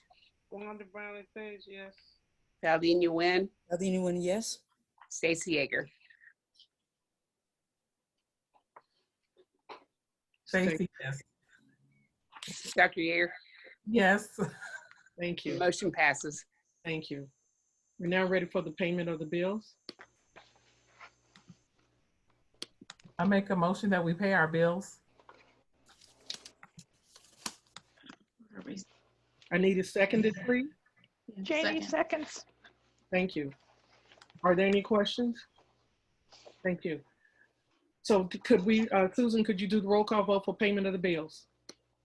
Maxine Drew. Maxine Drew, yes. Yolanda Clark. Yolanda Clark, yes. Janie Humphreys. Janie, yes. Randy Lopez. Randy, yes. Wanda Brownlee Page. Wanda Brownlee Page, yes. Valdine Nguyen. Valdine Nguyen, yes. Stacy Yeager. Stacy, yes. Motion passes. Thank you. Okay, we're now ready to go through for policy review. Madam President, I would like to make a motion to remove item 8 from the agenda and have the board set a specific day and time next week to discuss the procedure of how we will proceed to of the revision of policies, and also set that time tonight. Sorry. So it has been moved that we remove item 8 and set aside time for next week for the board benefit, and it's been seconded. Are there any questions? Yes, there was a motion that we add and move forward with putting our policies on board. The policies listed tonight are very, in my opinion, are very important that we at least go through the first read. We have 3 reads that we have to go through before this is part of the policy. One of them continues to be discrimination, hiring, recruiting, nepotism. These things is something that Greg has gone through, made the recommendation. Of course, we get these from KASB. They have been put before us a number of times, and I think it's very important that we do not delay any further with doing the policies that we've been assigned to do. And we approved for this to be put on February 25th. Yes, the board voted and approved to add the policies for review to our board meetings. And in that vote, all 7 board members made the agreement that we would, in fact, look at our policies, go through them, and make a decision. I also want to note that with 3 reads, today would be the first read. The second read wouldn't be until May 12th, and then the final read, if approved, May 26th. Again, we received this in July, and we keep putting off things that we find are very important to the district. Every meeting, we're bringing up the fact about adding in diversity. we talk about hiring, and we keep pushing it off. So my concern is we keep pushing off these policies, but I think because they're already listed here, we need to, I will definitely be voting no so that we can approve these 4 and move forward with them. Okay, any other additional board members have any comments? Yeah, I wanted to say we had decided, I can't recall the date. It's funny how we get the dates and times mixed up. But I had asked, and I remember asking this, could we have a separate meeting and focus on these? And it was agreed to. And then every time you turn around, we're going back and forth. That it's better not to have it here, but let's have a special meeting and let's just go through it and just tag it out. Okay, and I agree with Dr. Yeager in that we did vote in February to have a first read to go through this. And so I would be in favor that we go through this first, and if we need to look at others, then maybe we could set aside some time because we've been putting it off and putting it off. But we will go ahead and vote to remove the item. And if it passes, then we will set aside a time to be able to come back as a board and to look at this. This is Yolanda, and I need to understand the difference. And I'm sorry, a lot of you are seasoned here. I need to understand the difference here. If we're saying let's go over them tonight, we still have to have a second and a third read after the conversation tonight. Yeah. If we say let's go through them on a Saturday and just gut them, do we still have to have a second and a third read? Yes, we do. Yeah, so the way you're set up right now for your board policies is you bring recommended changes or suggestions to the board for a first read. Then, and that takes place at a board meeting. So there's actually the action item, if you're going to do that tonight, would just be to accept them for first read, which puts them on the table. Then in between this meeting and the next meeting, if people have questions or want to suggest changes, and in fact, sometimes I'll weigh in between meetings and say, hey, here's an additional revision. They'll come back for a second read with those changes. Once that second read's made, and that third board meeting is where you make a motion to approve the policies or any changed policies. Now, on occasion, we have short-circuited that process where we have an urgent need to address or change a policy, and that comes on for a special item. But this is the normal process that you guys have had in place. I'd like Susan to read the minutes of, what date did you say that was made? That was made on February 24th. February 25th. And the board voted according to what is in our minutes. All 7 board members voted what? To vote and approve to add to the agenda policies for review and update. At the last meeting in April? Oh, I don't have that date. I only have the date in which we approved to add them to our board meeting, because this is our board meeting. Correct. We can go over our policy. Okay. As background, and this is what I'm saying, is that why I continue to ask to the board decide a specific date, so that then we know that the board decide. Now, if on April, whatever date, February 27th, there was that the board said we would vote today, then that's what the vote. And that's what I'm suggesting, is that we respect the process of the vote. So if Susan can find that motion to say it would be April, whatever the last day and meeting in April, then I will withdraw my motion.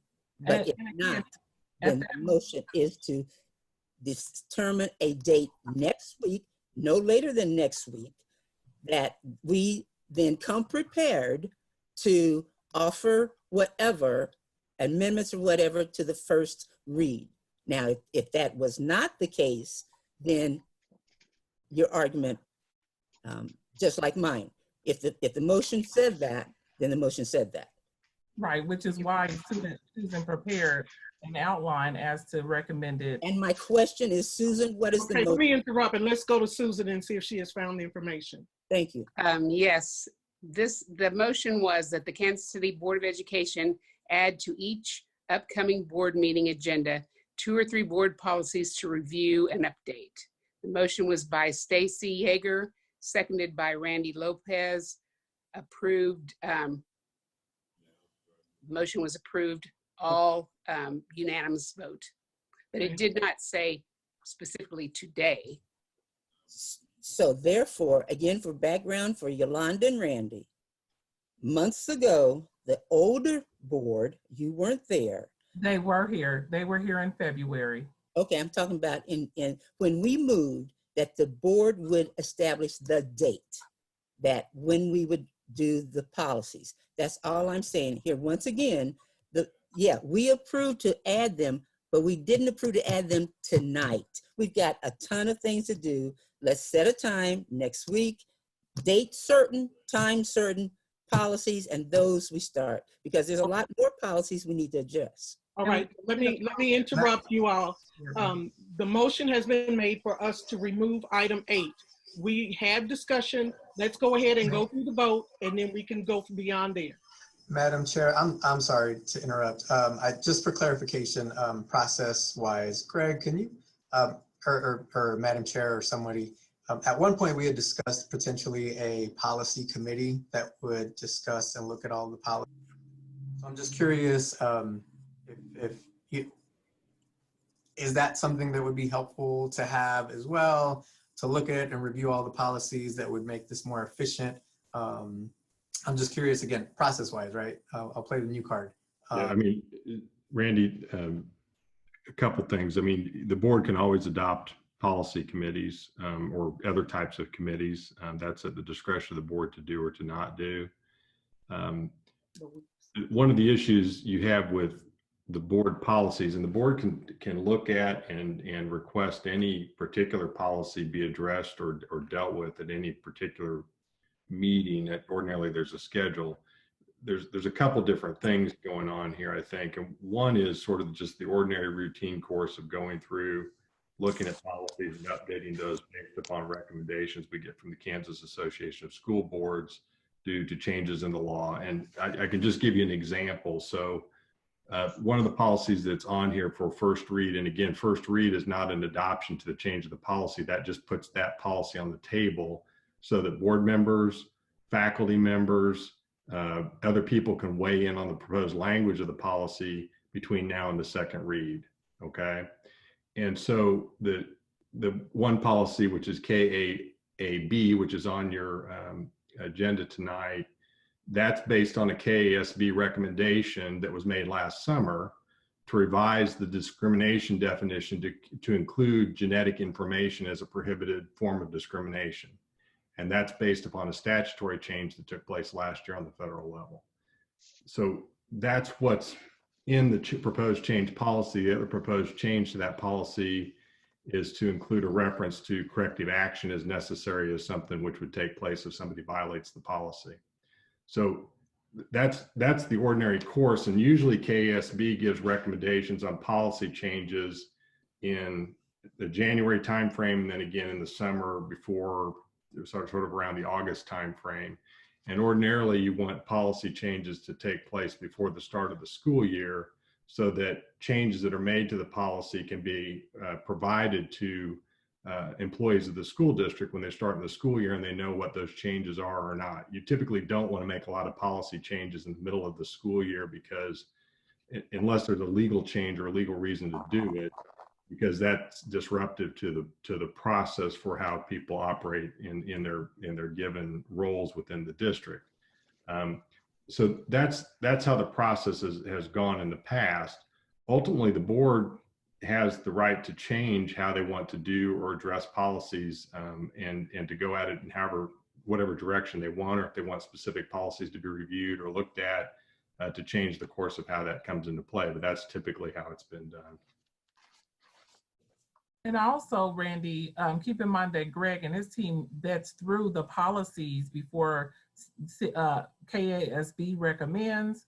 Then Greg and his team looks at them. Then they recommend it to us to go through the 3 reads. And as mentioned, the first read is just so that we can put it on the table And then by the second read, have additional comments. Third read, it's in. But again, that won't take place first, second, third. It won't even be done until June. So my recommendation is for us to look at these tonight, put them on the table, even if we schedule a different date, but at least we can start addressing these that have been sitting in front of us. Okay, so there was a motion for us to remove item 8, and it was seconded, and we've had discussion. Susan, would you do the roll call vote, please? And clarify the motion is to set a specific date and time next week. Thank you. A date and time next week to do the first read. Is that what we're saying? Yeah. And if we did that, will we be covering more than the 4?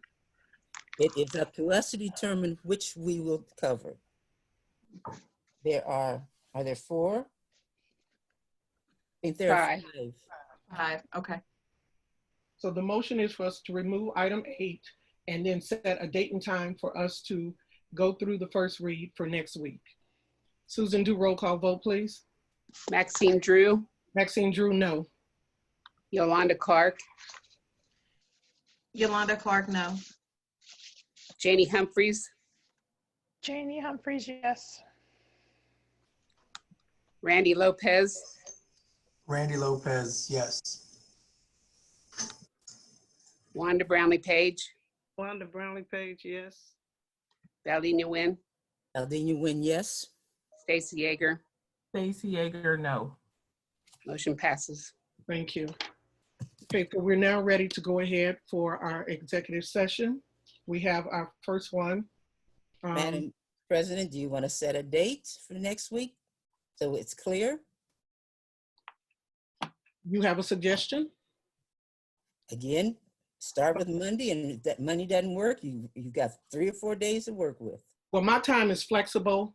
And so since we can look at Ms. Clark or Mr. Lopez and even yourself, because we know that you all probably are working. So if you could suggest a date. I said Monday. Monday, okay, thank you. Mr. Lopez? You're muted. Sorry, looking at the, I mean, Monday morning would work, or I'm pretty flexible on Wednesday, Thursday afternoon, or Friday almost all day. I have these until 3:30 every day, so it would have to be after 4 o'clock. Yolanda? I was just looking at my calendar. As long as we're doing a Zoom meeting like this, that's no problem. I can jump in. But if Stacy is saying, I'm sorry? You did say anytime after 5 because you work up until 5 p.m.? Well, and what I mean by that is, so we're talking about doing training, and we're talking about being in-house for training and doing like a 3-hour training. I can't do that. But if we're talking about like an hour Zoom meeting, I could hop on from home because I'm working from home right now. It will take more than an hour. Yes. Well, okay. I guess I want to just weigh in to make sure I understand what you're doing on Monday, because you're setting a special meeting, right? Correct. And what is the agenda for the special meeting? The policies that are listed here. First read. Correct. So, and again, I'm not trying to change what you're doing in any way, shape, or form, but traditionally the first read is truly just to present the policies and read them, and that's it. Then we're changing it to the first read to present and to discuss and to make possible changes. Okay. Maybe it'll be an hour. And can we add more policies if that's the case? I mean, just to get through more. I figure we have a ton to get through. Yep, you're right, Randy. Well, that's part of the I guess the question. That's why I'm asking the question. You know, if you're trying to get through a laundry list of policies and try and do all those in a first read on Monday, I mean, you need to know what those policies are going to be in advance of Monday. Exactly. And the motion was the policies A, B, C, D, and E. That was the motion.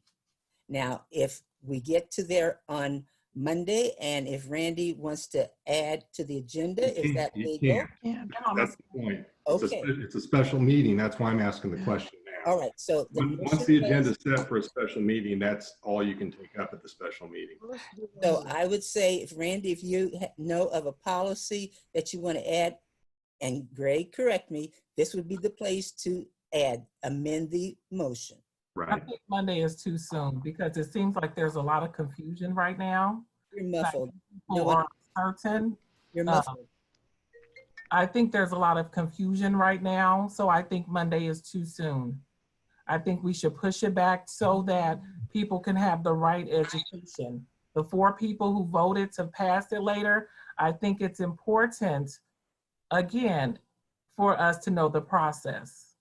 Okay, so are you I'm recommending that it is not Monday because we need to be sure that those who want to add policies or whatever, that there's sufficient time for people who want to add things. Then what is your suggestion? My suggestion is that we do it possibly on Thursday or Friday so that we will have time enough to add and not overwhelm, overwhelm the process. I have a suggestion. Can we just do these 6 Thursday? 5. Yeah, oh, okay. These 5 Thursday.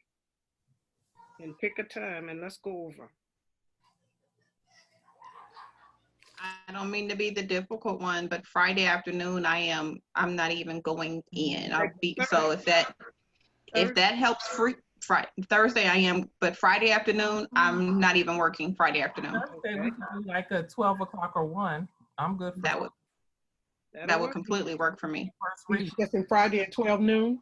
No, we're saying No, Thursday. Friday. Friday at 12 noon. Let me check and see. Greg, I have a question for you. In the announcement for the special meeting, can we make it generic that we're going to be going over policies and not specifically identify which ones? Not if you're going for a first read. That's what I'm trying to that's what I was trying to understand.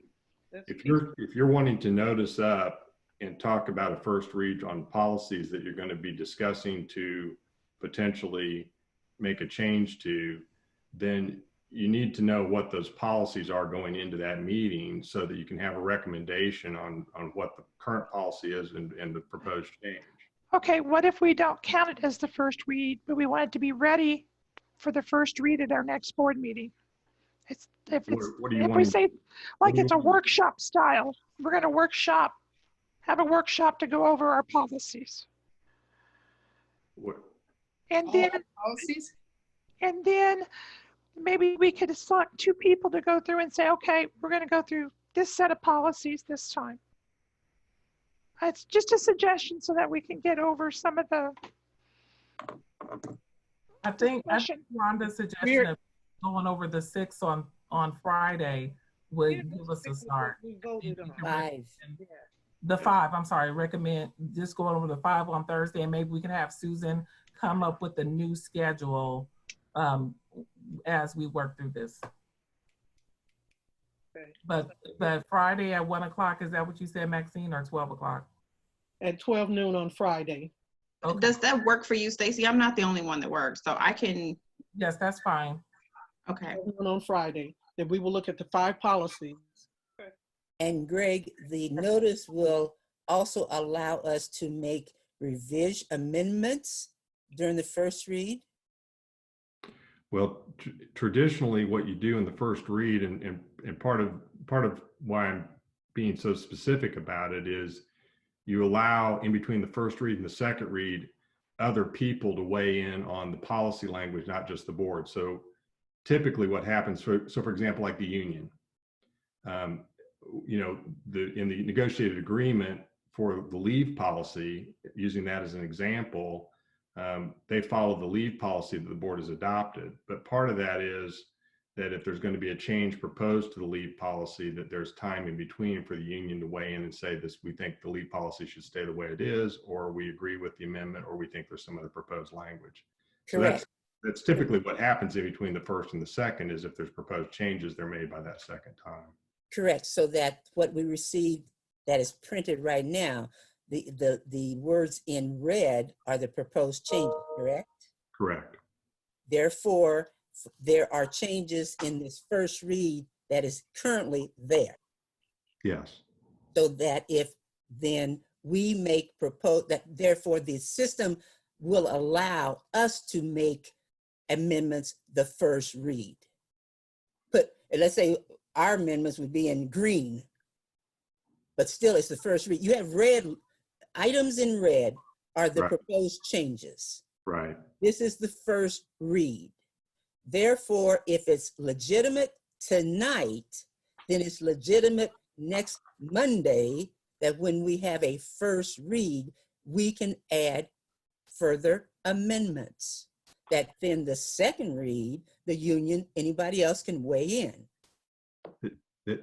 That's true, but I guess the only thing I'm pointing out is that, you know, when you publish out for a first read, people have an opportunity to look at that proposed language change in advance of the board meeting in the first read. So correct. What you're skipping is you're essentially making a change, potentially not, to the proposed language at the meeting before there's a second read. So typically what would happen is, if you had suggested changes the board wanted to make after the first read, that when the second read came around, those proposed changes would be in the second read.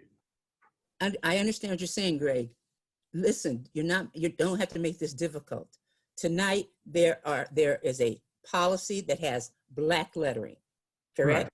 That's current. Right. There are proposed changes that are in red, correct? Those are proposed changes, and this would have been the first read. Right. So it would not be anything, it would not contradict what is going on right now if we were to make changes at the first read, presented as the first read. No, it essentially changes it almost into an action item, because the first read is just reading what the changes, the proposed changes are. The modification to what is proposed as those changes is almost an action item by the board.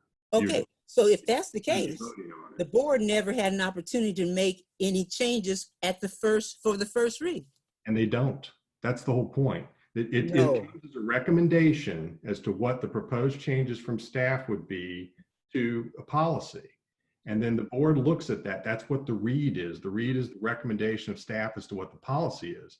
And in between those meetings is when the board comes back and says, okay, we've read the proposed policy language change, or if we had questions, we ask the questions about it. And then if board has modifications to it, that's typically what's done at the second read.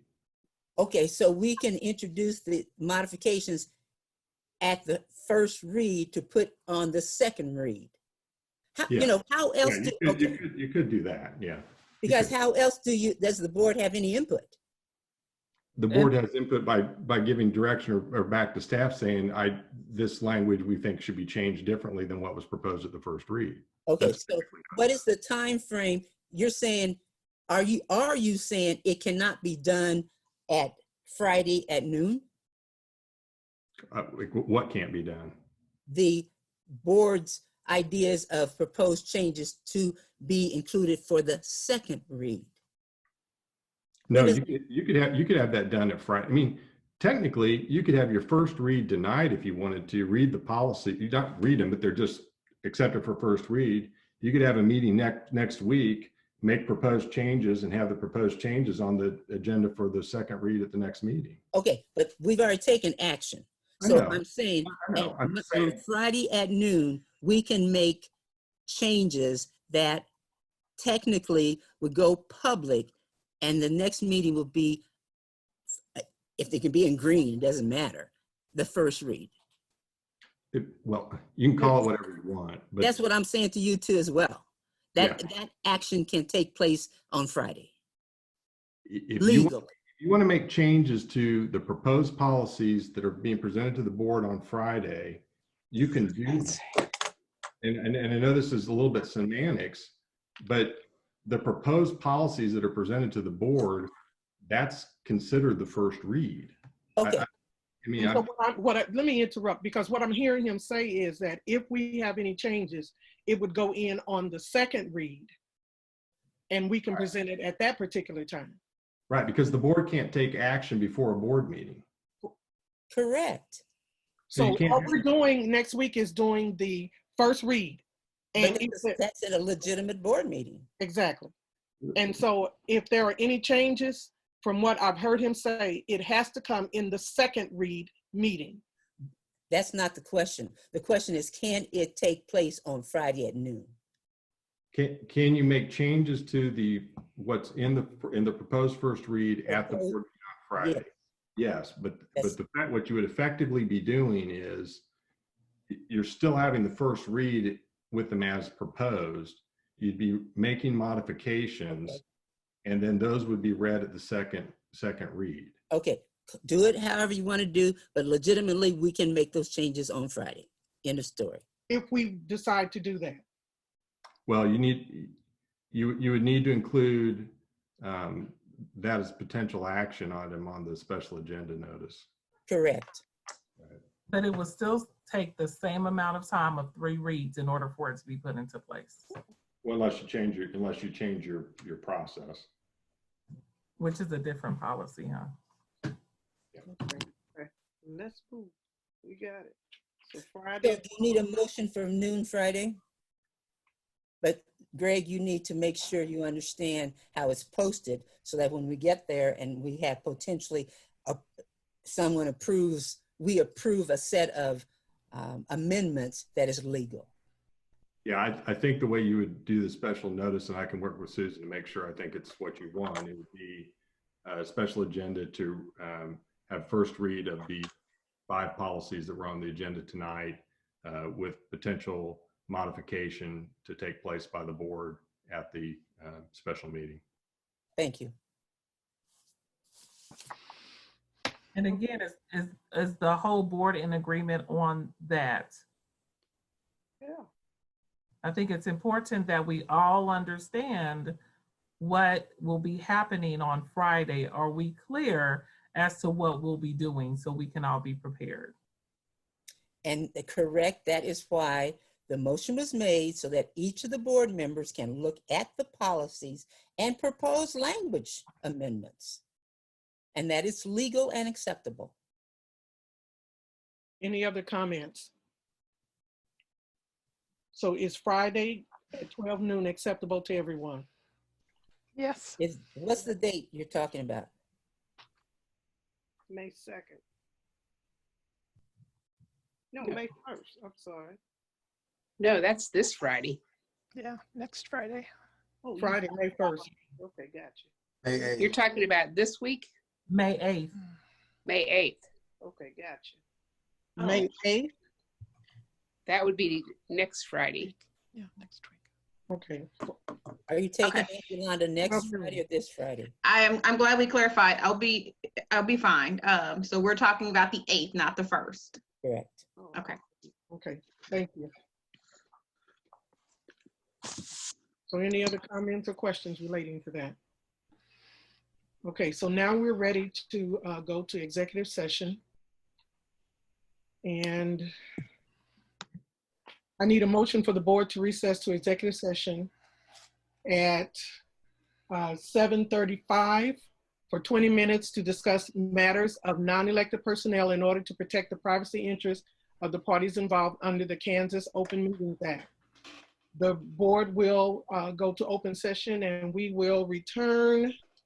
Madam President, before we do that, I'm sorry. Before we go into back-to-back executive sessions, can we take a quick break? I'm doing Miss Wanda here. Can we do a 5-minute break? Thank you. We'll go to executive session at 7:40. Okay. And thank you, Yolanda. At 7:40, and we will be gone for 20 minutes, and we will resume back at 8 o'clock with no action to follow. Can I All get right, a sounds good. Oh, So so moved. moved. Second.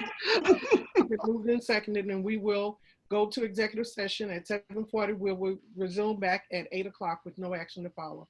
All those in favor? Susan, roll call vote. Maxine Drew, Maxine Drew, yes. Yolanda Clark, Yolanda Clark, yes. Janie Humphries, Janie, yes.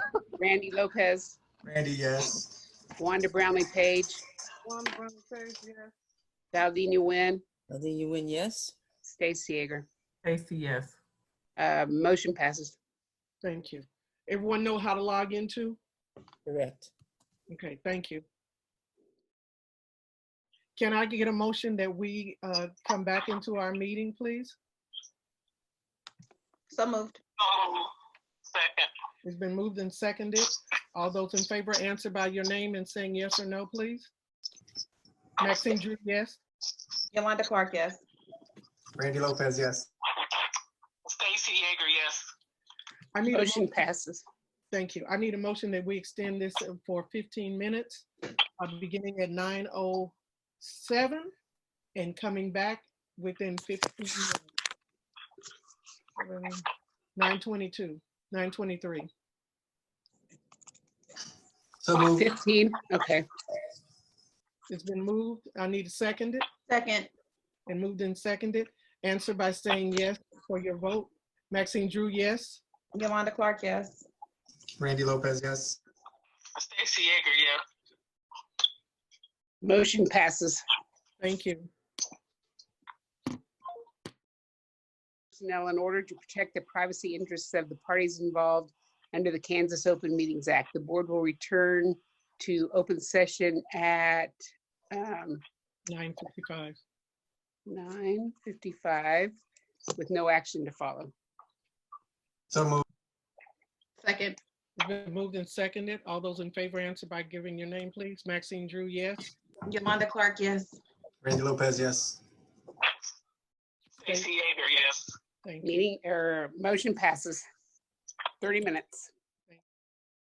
Could I get a motion that we resume our meeting, please? So moved. Second. It's been moved and seconded that we resume our meeting. Madam Chairman, it was. We have to get it approved. Susan, would you go through the roll call for approval? Maxine Drew. Maxine Drew, yes. Yolanda Clark. Yolanda Clark, yes. Janie Humphries. Randy Lopez. Randy, yes. Wanda Brownlee Page. There's Janie. I'm here. Okay. I don't see. Oh, Valdina Nguyen. Yes. Stacy Yeager. yes, Stacy. Motion passes. Thank you. Dr. Nguyen? Ms. Drew, we had agreed at the last meeting to have an executive session to discuss I'll say, to start the discussion on the administrator's contracts. All of the data that was compiled, I think would be an insult to staff if we do not start that discussion. So I'd like to make a motion that we go to executive session and you have to, if Greg is back, but however it is I think we have to amend the agenda. What Susan said, I think technically you have to amend to add the executive session and then you can go into it. So I'd like to amend the agenda to add the executive session. And is it the phrase that is in A, Greg? Yes. To recess to executive session to discuss matters of non-elected personnel in order to protect the privacy interests of the parties involved. Let's say 20 minutes. 20 minutes. So the motion has been made. I need someone to second it. Second. It's been moved and seconded. Susan, would you go through for the approval? Maxine Drew. Maxine Drew, no. Yolanda Clark. Yolanda Clark, yes. Janie Humphries. Janie, yes. Randy Lopez. Randy, yes. Wanda Brownlee Page. Wanda Brownlee Page, yes. Valdina Nguyen. Valdina Nguyen, yes. Stacy Yeager. Stacy Yeager, no. Motion passes. Thank you. The motion didn't pass. We will go into executive session at. No, no. Now you got to make the motion for the executive session. All you did was amend the agenda. Okay, I'm making a motion for executive session. Do you want me to reread the same phrase? You can, or you can just tell Susan to use that phrase. Susan, got use it. that phrase. 20 minutes. Correct. For administrator's contract. Correct. Do we have a second? Second. It's been moved and seconded. Susan, would you do roll call for the approval? Maxine Drew, Maxine Drew, yes. Yolanda Clark, Yolanda Clark, yes. Janie Humphreys, Janie, yes. Randy Lopez, Randy, yes. Wanda Brownlee Page, Wanda Brownlee Page, yes. Valdina Nguyen, Yes. Stacy Yeager. Stacy, yes. Okay, 20 minutes. So we will resume at 10:20. Meeting.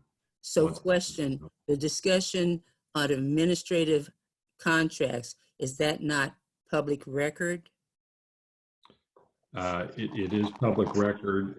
The question becomes if you're wanting to have discussion about specific individuals, then that potentially could be covered in executive session. So that's the question. So in open session, one could talk about a group of employees without mentioning names? You could talk about a group of employees without mentioning names in open session. So are you at liberty to give advice as to so there's a special session, then open and then go to executive session? You can. I mean, special meeting? Yeah, you can include on the agenda for the special meeting an executive session. Okay. We still need a date. Okay, the special meeting would be to discuss administrative contracts. Now, that's as clear, I believe, and as open as we can say, correct, Greg? Yeah, I think that's correct. And you would, I guess you got two other issues with it. One, if you want an executive session, then you would include that. If you want there to be an action item or potential action item, that would need to be included as well. Well, I would include in that motion executive session if necessary and with action to follow, with potential action to follow. So the motion has been made that we will have a special administrative contract meeting with executive session, if necessary, potential action to follow. On the date, you still haven't given that. Just from a time standpoint, I know we discussed this Friday. I think it's probably the latest you'd want to do it. On the 1st, May 1st. I think that's the latest you'd want to do it. Okay. We have to consider Yolanda and Stacy. I have meetings that don't end until 3:30, so I would need till 4. That's fine. I could work with that.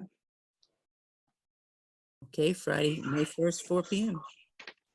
So we're gonna have, oh, that's the wrong Friday. Okay. We're having a meeting this Friday and next Friday. Yes. Looks Okay. like we're in that kind of time frame. So I need that motion to be seconded, please. Second. It's been moved and seconded that we'll have a special administrative contract meeting with executive session, if necessary, with potential action on May 1st at 4 p.m. Any additional questions? I still have concerns. I think we need additional information. I'm just not quite comfortable with what's being looked at, what will be discussed. I think we need clearer direction because I'm really uncomfortable with how I'm feeling about meeting without clear direction. I don't think we need to meet. I don't think that. I think more time is needed for us to be able to read, research, get information. I agree. So you need more time than Friday? You don't have more time than Friday. But we're ready to vote. So Susan, could you go ahead? and go through the roll call so that we can vote. Yes. Maxine Drew, Maxine Drew, no. Yolanda Clark, Yolanda Clark, yes. Janie Humphries, Janie, yes. Randy Lopez, Randy Lopez, no. Wanda Brownlee Page, Wanda Brownlee Page, yes. Valdina Nguyen, Aldina Nguyen, yes. Stacy Yeager, Stacy Yeager, no. motion passes. Okay, so we will be meeting on Friday, May 1st at 4:00 p.m. for a administrative contract meeting with an executive session. And if necessary, with no potential action to follow. And how? No, with potential. With potential action. With potential action to follow. I'm sorry, thank you. I had it written down, but read it wrong. Dr. Yeager, did you have any comment? No. Okay, thank you. We're ready for communications. Dr. Faust, is there anything you have to add? No, we're good. We're good on our side. Thanking everyone for the work they're doing. Yeah, we're good. And again, I want to thank you and your staff for everything you're doing. You're meeting the expectations of what we're trying to do to make sure that we educate our students. We want to also make sure that all the board members know that as a part of our agenda, there's information relating to topics for upcoming board meetings. So if you will look at those and be aware of them. And with that, this meeting is adjourned. Wait, I do have one comment. I got an email, and I don't know if anybody else got this, from the Quindaro Township. And they're saying that they're taking control of Northwest Middle School. I don't know if anybody else got that. I thought it was a little bizarre, and he wanted to know if we would send the keys, all the keys and everything, because they now are the trustees of the Quintero Township. I was just checking to see if anybody else got that. I didn't. Did Greg get it? Greg, you know anything about it? I don't know anything about it. I'll take a look at it if you want to send it to me. Okay, I'll send it to you. I just thought it was a little bizarre. I didn't know what was going on. And Ms. Drew, before we leave, we had a children's cabinet meeting last week, and that it will be announced, but USD 500 did receive the renewal of the early childhood block grant, and that is Dr. Faust still on? I'm here. Parents as teachers probably want to look into, there's a couple of applications coming up in June, I want to say June. I'll get you the exact time that, you know, with a few dollars, it's almost first come, first serve. But we did get, I'm sure you already know about the early childhood block grant. Yes. Anyone else? I would just like to thank the district for all that it's doing in this time of COVID. Everyone has been doing excellent with reaching out to our students, reaching out to our teachers. We're getting great positive feedback from parents who are doing the best that they can. And principals have been doing a great job of reaching out. I know I got a couple of phone calls, but I just want to take time to thank the administration for continuing to keep our students first and making sure that things are communicated and helping overcome the barriers that during this trying time. Also, the counselors are posting assignments and encouraging students to really talk and look at their feelings because of these changes that are going on. So I just want to commend everybody for doing an excellent job and continuing to push forward to make sure that our kids are taken care of, because this is the time that they too, as kids, have concerns and have questions. So I am so glad that we're on it and being able to service our community. I would echo what Stacy just said, and I won't, I just will say we received our package in the mail last week. Teachers have been very interactive. We get phone calls through the day. The Zoom meetings are really great for the students. So, as a parent and as a board member, I also want to tell you thank you. This was a huge change for our district. And so the work that you all have done is truly paying off. So great appreciation. And I echo what both of them have said, and I really miss being out in the schools. So good night, everybody. Meeting is adjourned.